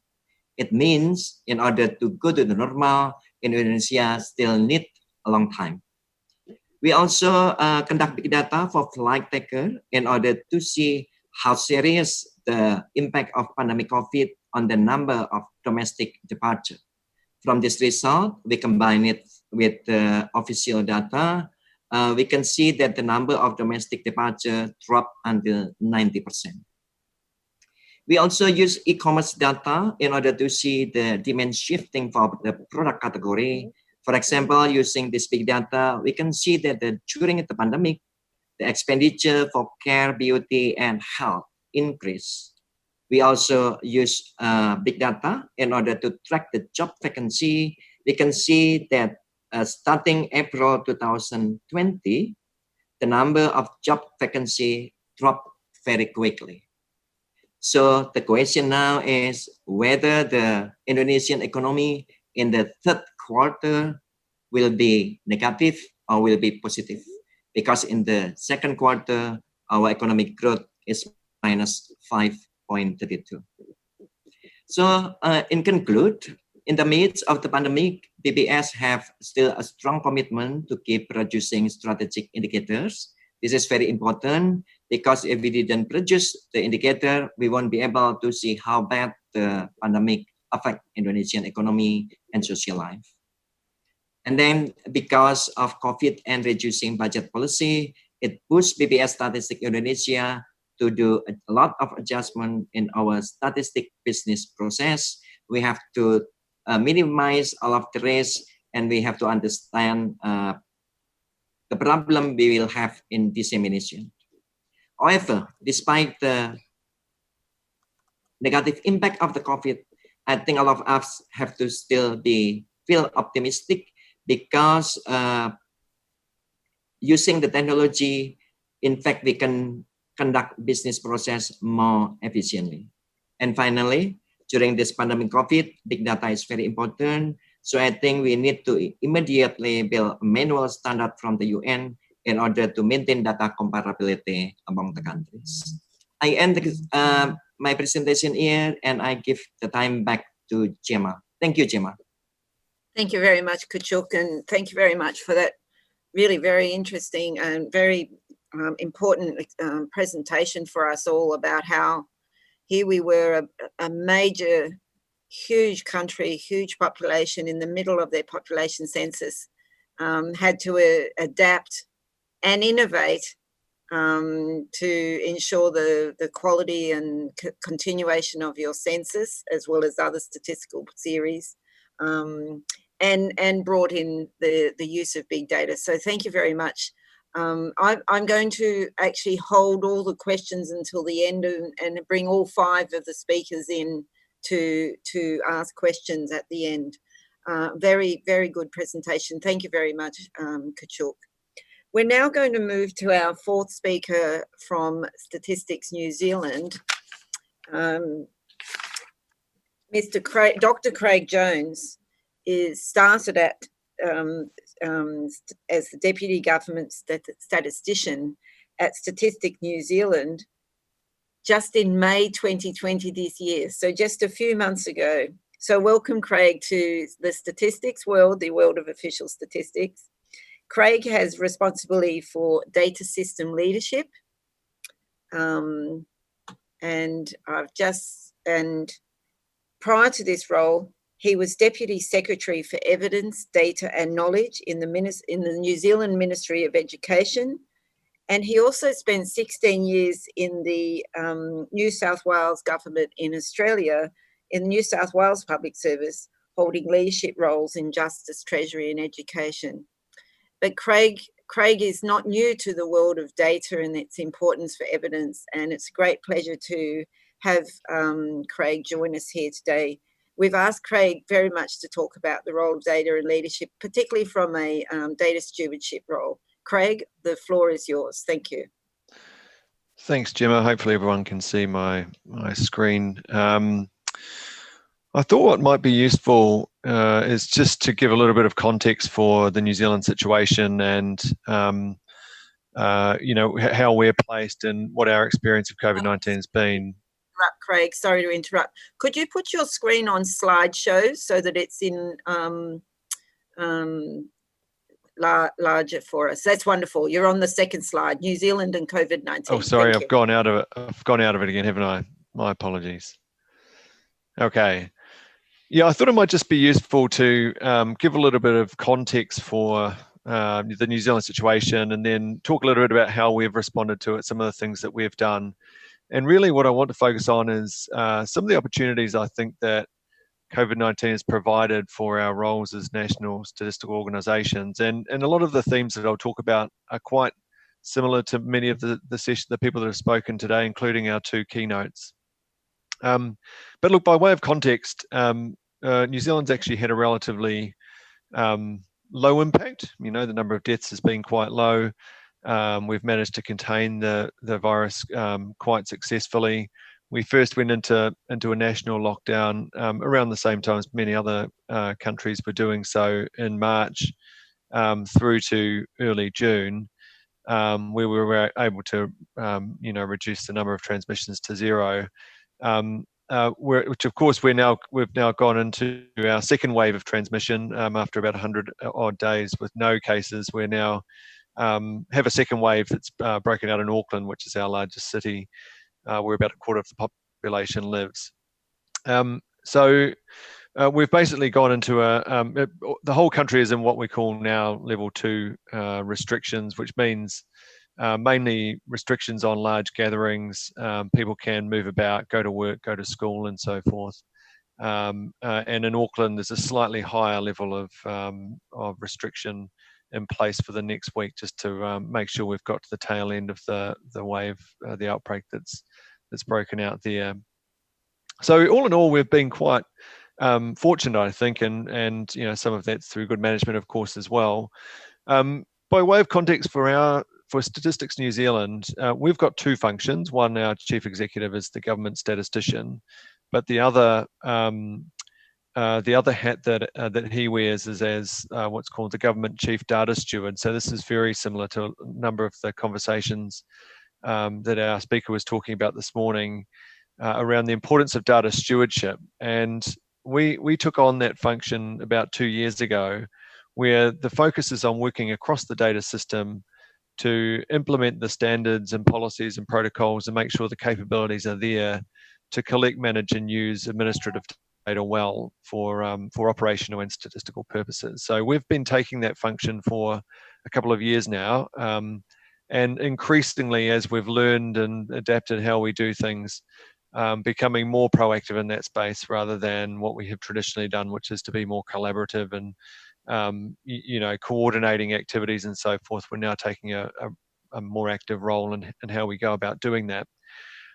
We were quite actively involved in the early stages of the COVID outbreak, including things like our chief methodologist was in our National Crisis Management Centre working alongside the modelers to try and understand what the likely impact of different policy responses would be. So really getting alongside those who were doing the work.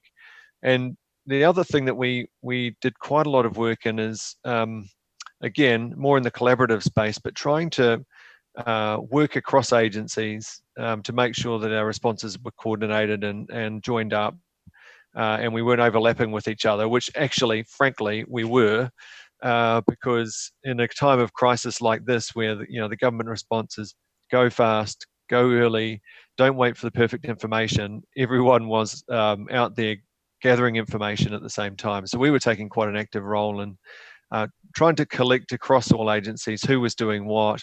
Can we join up on surveys or data collections rather than everyone doing their own, and trying to make a more coordinated systemic effort to that. So that was largely our role. And when I'll talk a little bit about some of the lessons we've learned about this at the end. But one of the things it's become very clear to me is that it's really reinforced the importance of the mandate that we had as the government's chief data steward, because there was a lot of overlap and duplication, and some of the key population groups who ought to have been visible on some of the data that were collected were not. And it really just reinforces how that stewardship of the system is so critically important for the entire nation. Look, we collected one of the first things we did was started to, again, it reinforced a direction that we were already on, which is to create more timely, less accurate potentially, but more timely statistics around various things. That's not unlike a number of our other speakers have talked about in terms of flash series on trade and travel and economic indicators and so forth.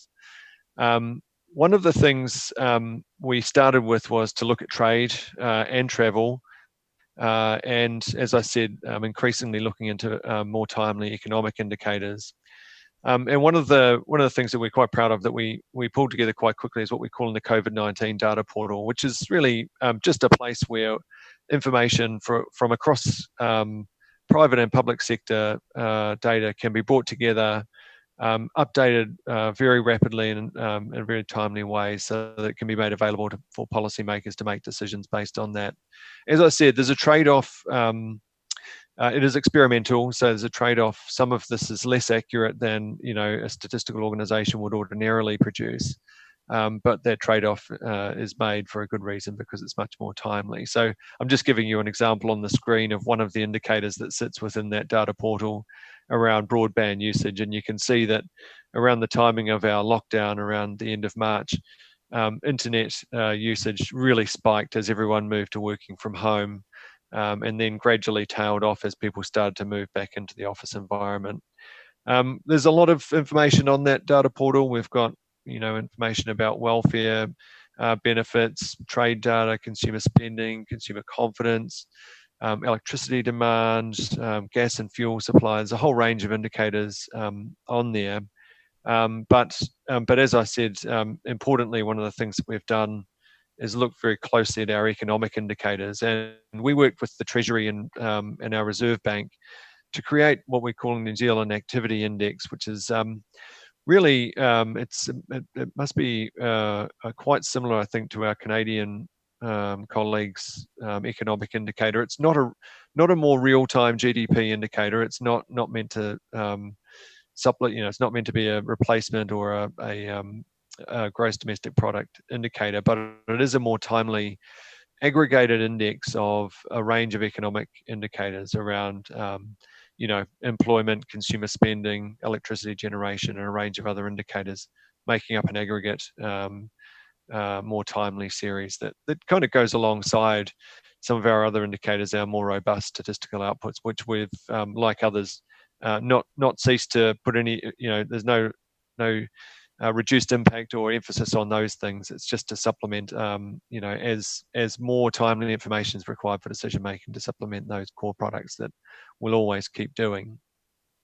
And the other thing, just speeding through, the other thing that we focused on, and we're fortunate to have put a couple of years of work into already, was one of our entities called Data Ventures, which is effectively a separately branded business unit within Statistics New Zealand, focused primarily on creating new value from existing data. So primarily in the private sector. So there's a lot of data sitting out there that's not necessarily aggregated in a way that can be used to provide new insights. So they've had a very strong focus on how can they bring together data sources from people who might be disincentivized to share information because they're competing with each other in a market, for example, bring that together and create new value and new insights. So we'd had a bit of a head run on that, and when COVID hit, it was perfect timing because we were quite well poised to utilize that information.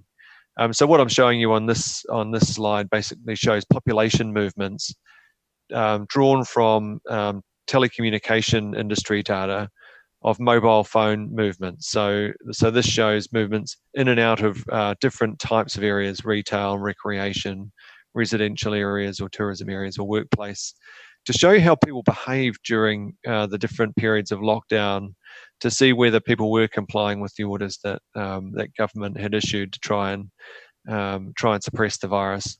So you can see very clearly, without going into any detail, following our initial quite severe restrictive lockdowns, movements into and out of retail areas basically plummeted. The same with workplaces as people started to work from home. So really, really useful way of understanding how the population behaved. I'm very enamored with the Colombian geospatial representation of this data, I have to say. I think that might be an area that we might move to. And our insights and statistics areas are looking very closely at what we can do differently with geospatial information, and particularly satellite information, to understand the world in different ways. Look, that's just a sort of highlight of some of the things that we have been doing, and some of the emphasis that we placed as we moved into the different parts of our COVID-19 experience. We've learned a lot of lessons along the way, and I just wanted to touch on a couple of those because a lot of really good things happened. You know, there's nothing like a crisis like this to unify government agencies around a single issue, and it really did align a lot of the work that that agencies were doing and give them a singularity of purpose that brought agencies together like I've never actually seen before in 20 odd years of public service. So there were some really good things that happened. You know, we've been really agile in the way that we've responded to this. I'm not just talking about Statistics New Zealand, I'm talking about the wider government system. And there has been a much greater focus on how we can deliver insights to our customers. So that's certainly something we've focused quite strongly on. However, there's also, as I said, some real opportunities to address some issues that were not created by COVID-19, but COVID-19 revealed some of the vulnerabilities in our wider data system. And that is, as everybody is responsible for their own delivery of services in their line to a single minister, the incentives are not necessarily there to look across the system first to see who has information, and the temptation was to rush out and collect our own data, which means that that has burden on people who are responding to these sorts of collections.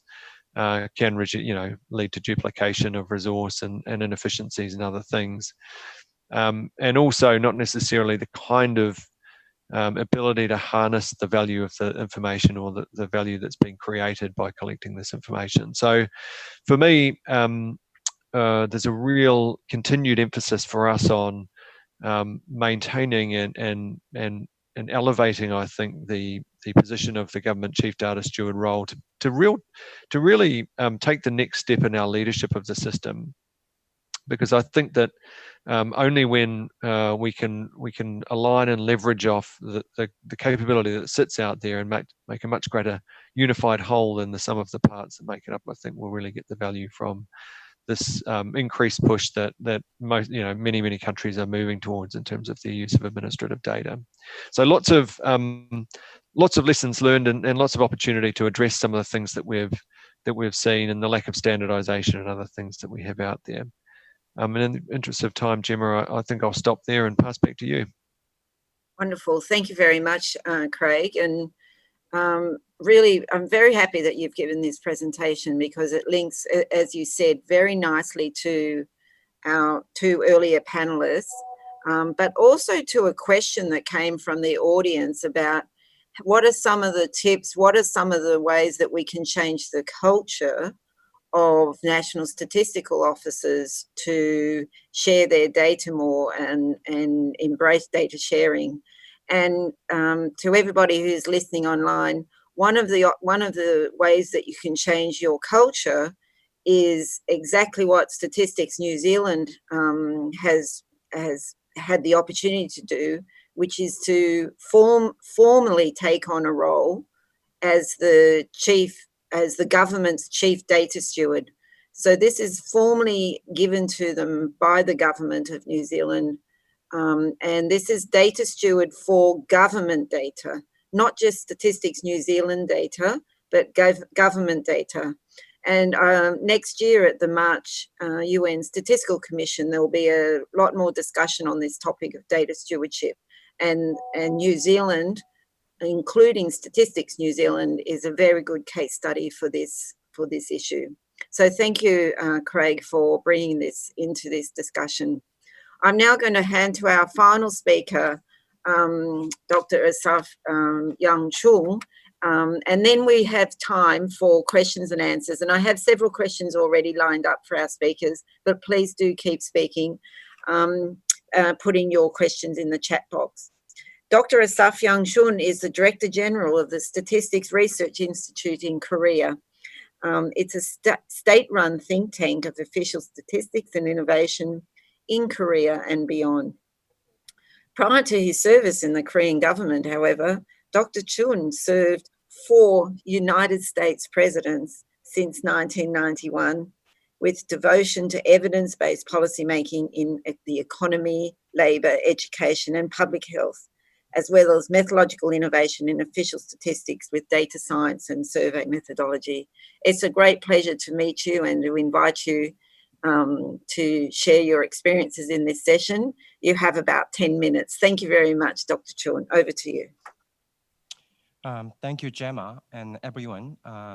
I think as a last speaker, I have a privilege of, not to repeat myself for all the great points that other speakers have already mentioned.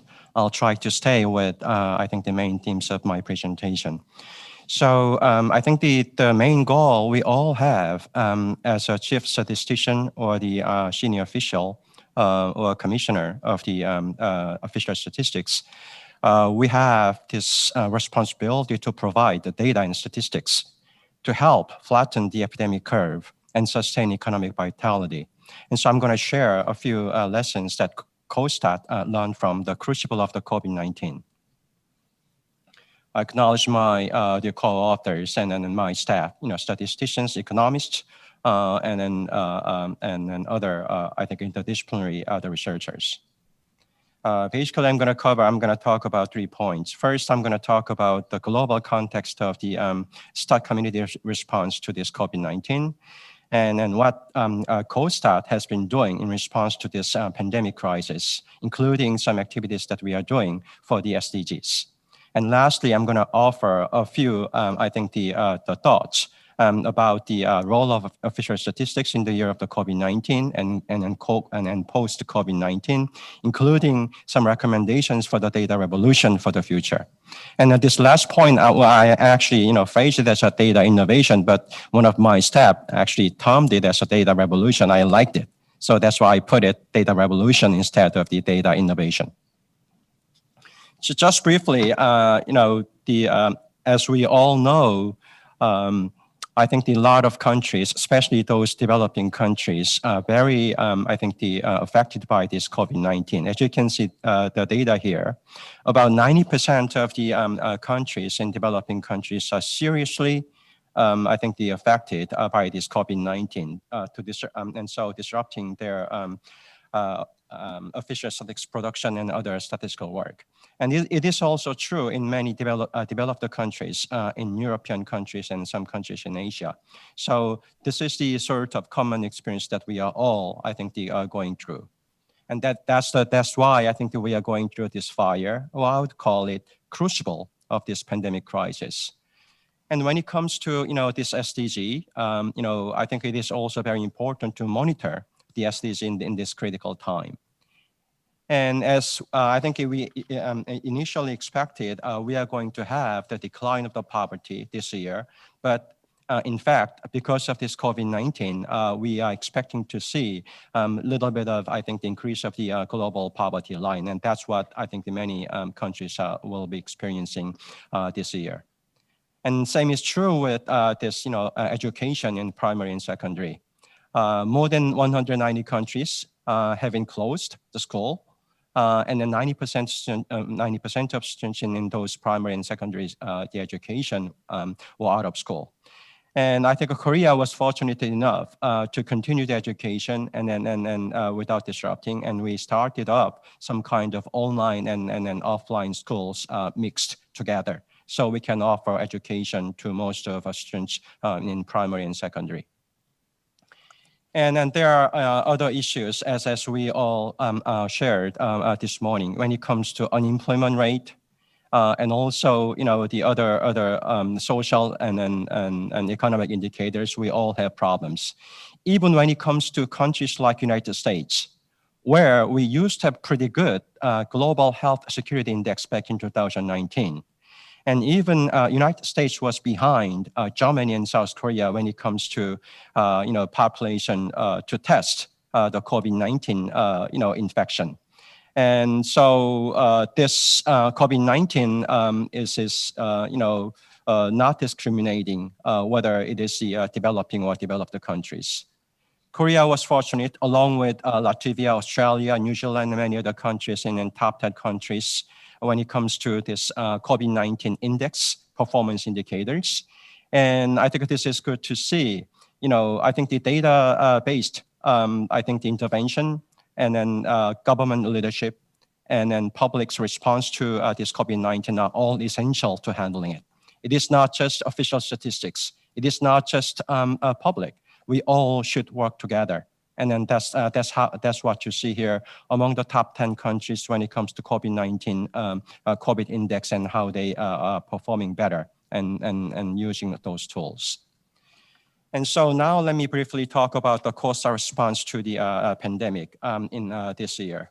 We have established sort of this emergency response system so we can continue and sustain the production of the core statistics when it comes to economy and then social statistics and other statistics. And that is very critical.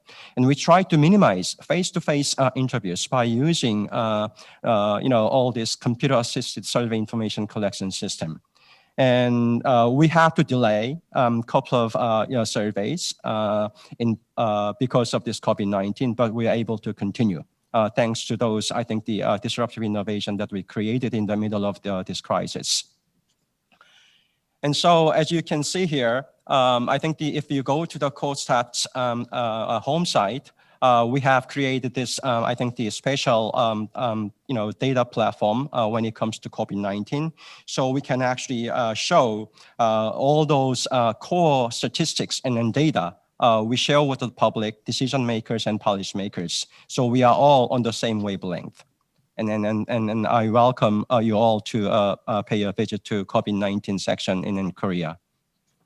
And so this is a structure, but I'm not gonna go into details, except saying that we have this emergency response system and we have the field survey in place, even in this critical period. So we can cover all those critical data of economics and then social, I think, statistics, and as well as other critical statistics that inform government policy making.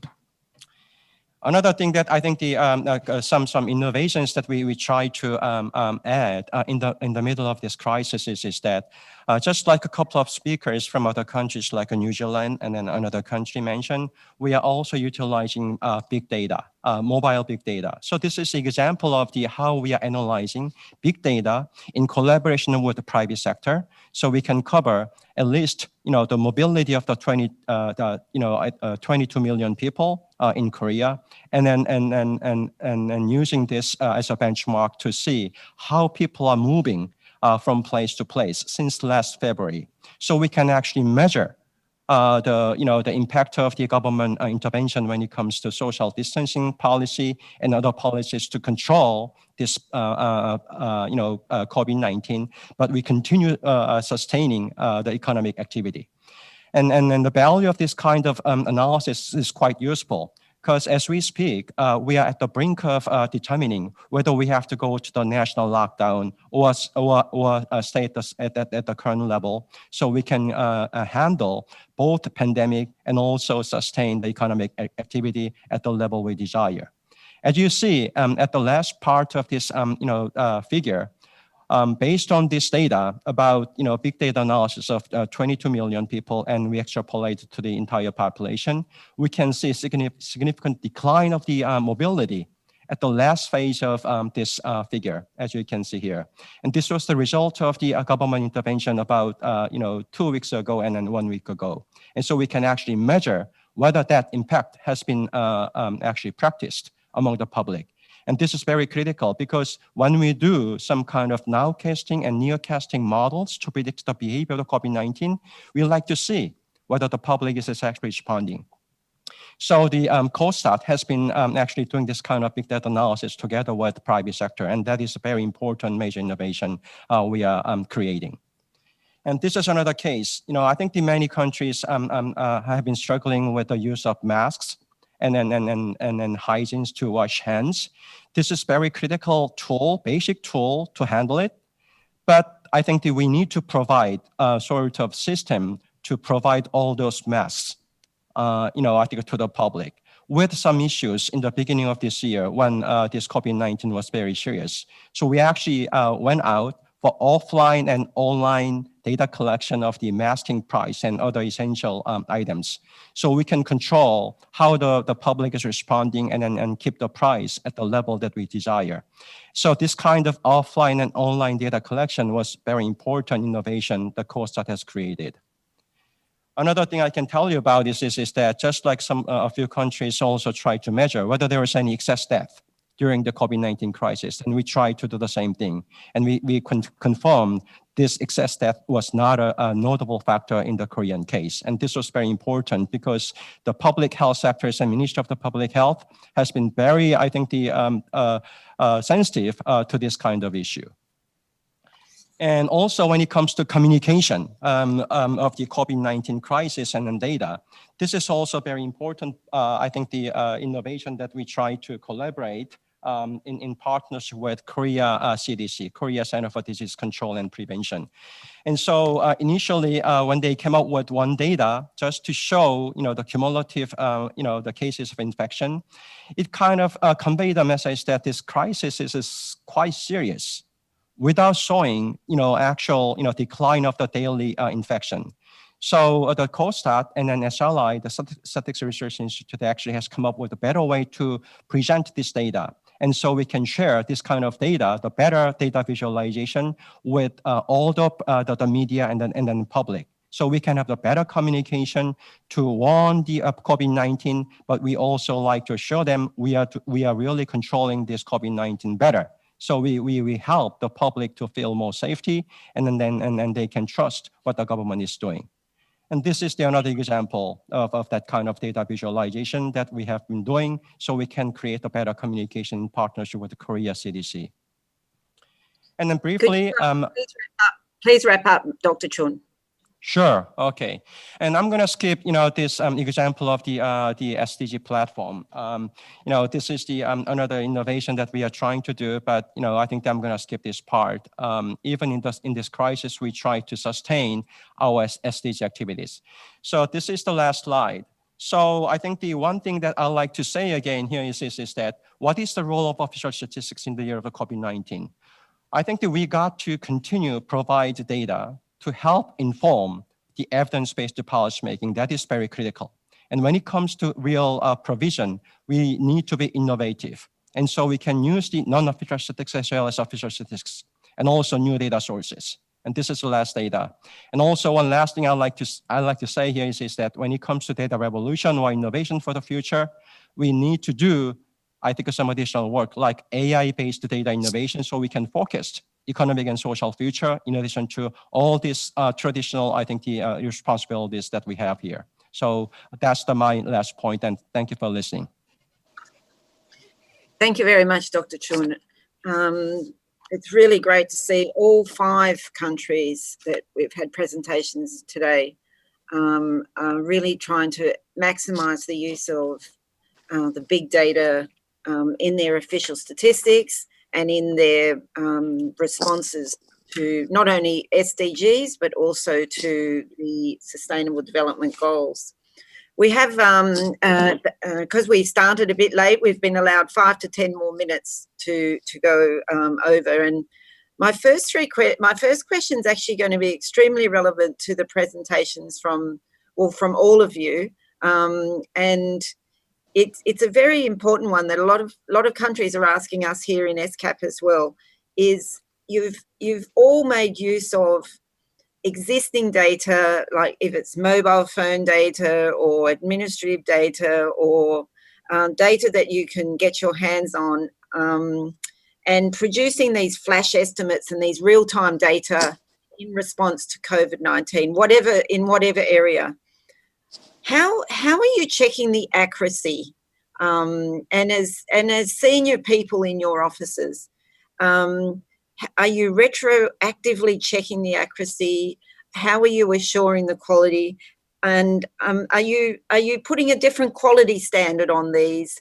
Are you doing different badging to these statistics? And how are you assuring the quality of the statistics that are coming from different methods, different data sources?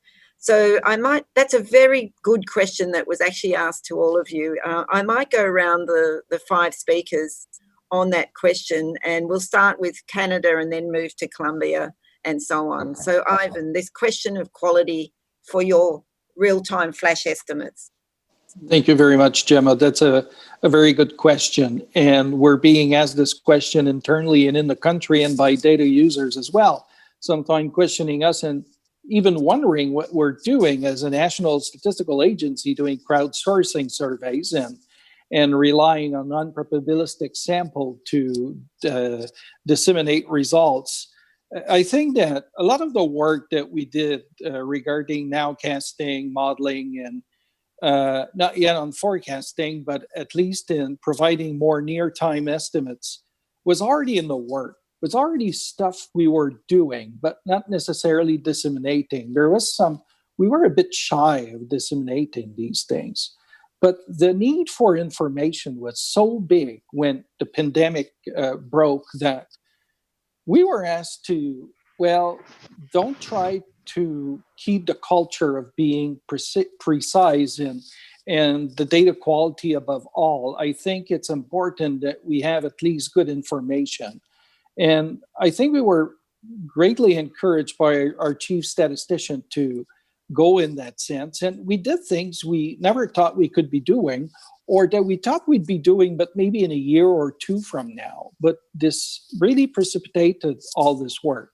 As far as it goes for measuring the quality, I would say there's a bit of everything. We really do retroactively check for accuracy of thing, but that is good then, but we don't know if this is going to verify going forward, because there are structural changes in the economy operating, and we don't know how this is going to be affecting the models we're using to do our retroactive quality checks. So we don't know that this is going to hold. So there's a bit of uncertainty around this. So I would leave it there, but I'd like to hear what my colleagues have to say on this. Wonderful. Thank you. Thank you very much, Ivan. Juan Daniel. Thank you, Gemma. I believe that the quality challenge is something very important as regards us. It requires that national statistics offices start to develop a multidimensional approach of quality. Yeah, because we need to see the quality of the standards of administrative records. We need to see the quality standards of satellite imagery. And at the same time, we need to take advantage of the system of administrative records that we have available at our National Statistics Office, because this allows us to improve the quality of the information. For example, when you have a household survey, you have the opportunity, to have the possibility to have a typing mistake of the national identification number. But if the National Statistics Office has access to the national identification database, we could improve the quality of the national identification number and allow the integration with the health administrative records and the labor contributions of the administrative records. So I believe that precision and quality have to become multidimensional, and we have to learn from the precision indicators, for example, of econometric models or random forest models, for example, in the integration of the household survey, which is a labor market perspective from the demand side, and the administrative record of the labor market, which is the health insurance contributions that employers and employees contribute to the social security system. We see that the integration through the random forest model requires new F1 precision statistics, something like that. And from the geospatial information, we also need to develop and improve an ongoing quality framework in order to be able to guarantee the accuracy. But I believe that the fact, in order to close my answer, the institutional framework of having a national statistics system under which the National Statistics Office has the availability of all the administrative records that both private and public sector institutions are producing is an opportunity to have a big lake in order to have contrasts of quality of the information. Thank you. Yeah, thank you very much, Juan Daniel. Kachuk, your perspectives on quality during this time. Okay, thank you, Gemma. First of all, I want to inform you that the use of big data in Indonesia is only supporting the official statistic. So we didn't publish it as an official statistic, but this is very useful. For example, in order to get the indicator of the number of flight passenger, we get administrative data from Minister of Transportation, but it's only monthly. But the big data for flight tracker, we get it daily. So we combine this information to make sure that its sources will support each other. Secondly, in order to check the quality of big data, we consider two things. The first one, the sources of big data, whether the sources is eligible and can be trusted. And secondly, we also develop different algorithms. If different algorithms produce the same result, it can be assigned that the quality is okay. Because so far, there is no exact way how to measure the quality of big data. It really depends on the sources and the algorithm. Thank you, Chairman. Yeah, thank you very much, Kachuk. No, I think that's that checking the output from both the algorithm with big data from your traditional sources.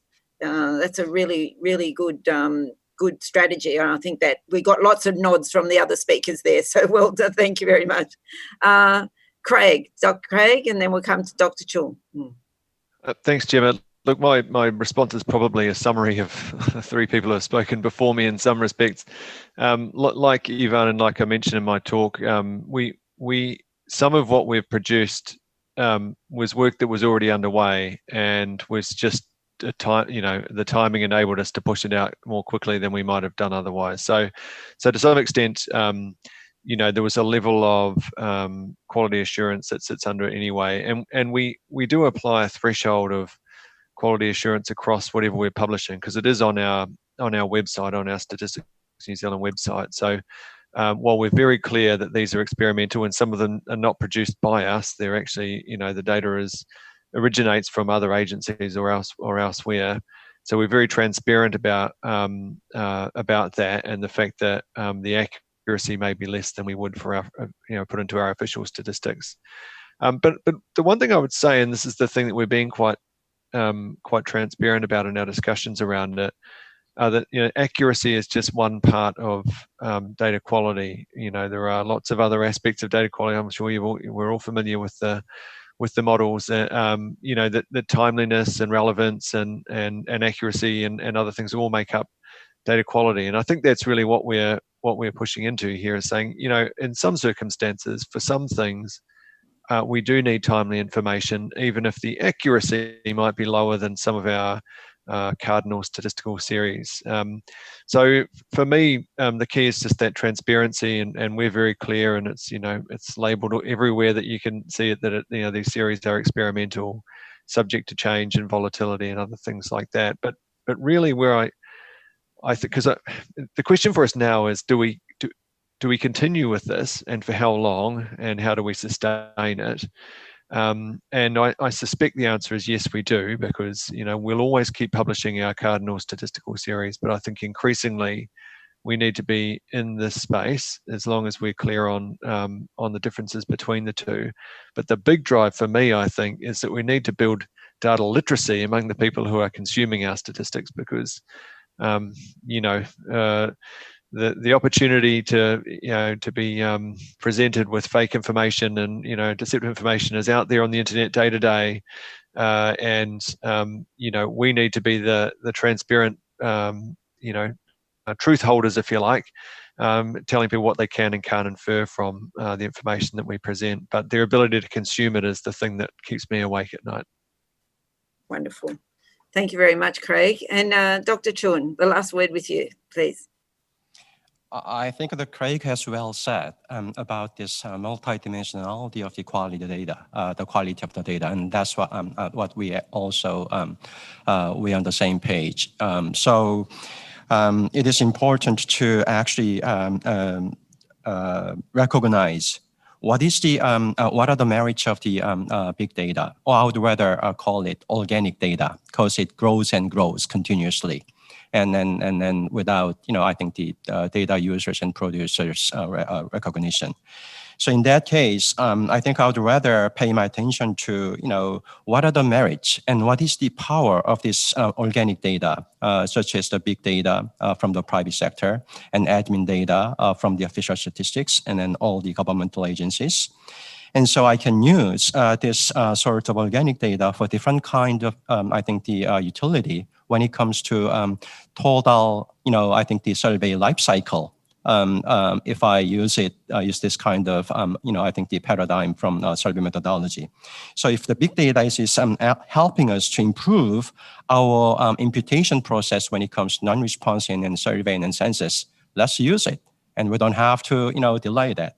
And can we use this organic data, such as the big data or the admin data, to do some more, data disaggregation, so we can learn more about, all these specifics, geospatial characteristics at different levels. And so I think the conventional, the survey data does not have, I think the good amount of data to handle that kind of data disaggregation. When we combine, or when we actually link, big data to the survey data, we can have a better sense of, all those data disaggregation. And eventually, I think this is the question of, whether we have the better data when it comes to evidence-based policymaking. Conventional data collection like sample survey and then census and then other admin data are quite, I think, the short when it comes to timeliness. And then other sort of, I think the policy, I think the sensitive, I think the data needs. And this is where I think big data is quite good. And I just demonstrated how I think useful the mobility data from, private sector, and we can use it to measure, how public is actually implementing social distancing measure the government has done. So that's a kind of example of how, this big data can be useful and actually, contributing to, I think advancing the value of the existing data. And then I'll stop there. Thank you very much. Thank you much. Well, this comes to the end of our session this morning, and I'd like to thank all of our speakers, Her Excellency Minister Ayush, Mr. Elliott, Ivan, Craig, Juan Daniel, Kuchuk, and Asaf Young from Korea for all of your talks here this morning. We have run out of time. We had a few more questions online, but I'm just going to try and wrap a couple of them up in my summary here. The 5 presentations have highlighted that the statistics officers are already testing, already making use of various data sources, remote sensing data, machine learning.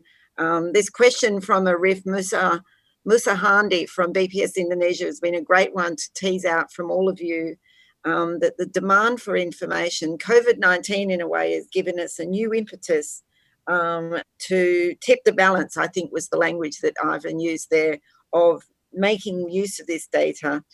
We have so many tools available to us as statisticians to assure the quality of the inputs, like the data itself, to assure the quality of the processes in the middle, like the machine learning, the methodologies, the data integration methods. But more than that, we have great tools available to us to assure the outputs, to assure the quality of the outputs. We have quality frameworks for things like relevance of the statistic, timeliness of the statistics, coherence of the statistic. And I think that all speakers have just highlighted that we should all be looking at all of those dimensions of quality of the statistic. And in particular this time of COVID-19, the relevance and coherence has been, in my view, and timeliness, have been particularly important parts of the quality framework. We in addition to those standard ones. So we have this big lake, using the phrase there from Juan Daniel. We have this big lake of data, of methods, of quality standards, of processes, and we should feel very confident that we're using that lake to our best ability as official statisticians. Mr. Choi from Korean Statistics Training Institute asked a question of what percentage of the Sustainable Development Goals of the indicators anyway, can be produced using big data. And I think the simple answer to that is it's a bit of a work in progress what that percentage might be. But this conference is an opportunity to get a better understanding of different experiences for using big data. So in this session, we heard of the use from Colombia of big data for SDG Goal 1. We heard the experience of the 4 other countries of using big data for SDG, well, for COVID-19 type indicators, but some of them are very similar to some of the SDG indicators. And I could please encourage you to go to session 3 of this conference, where we're going to hear about the use of mobile phone data for SDG indicators. In session 7, we're going to be hearing about the use of citizen science data for SDG indicators.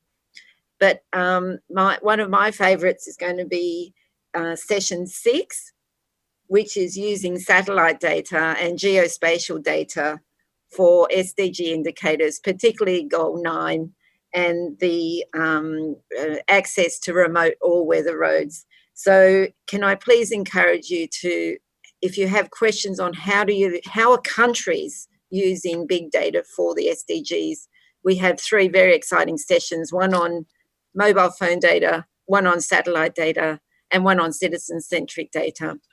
So with that, I'd like to thank all 7 of our speakers, 5 of which are on your screen here today.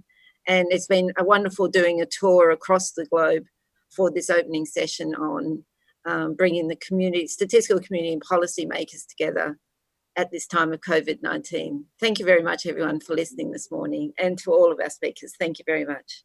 Goodbye.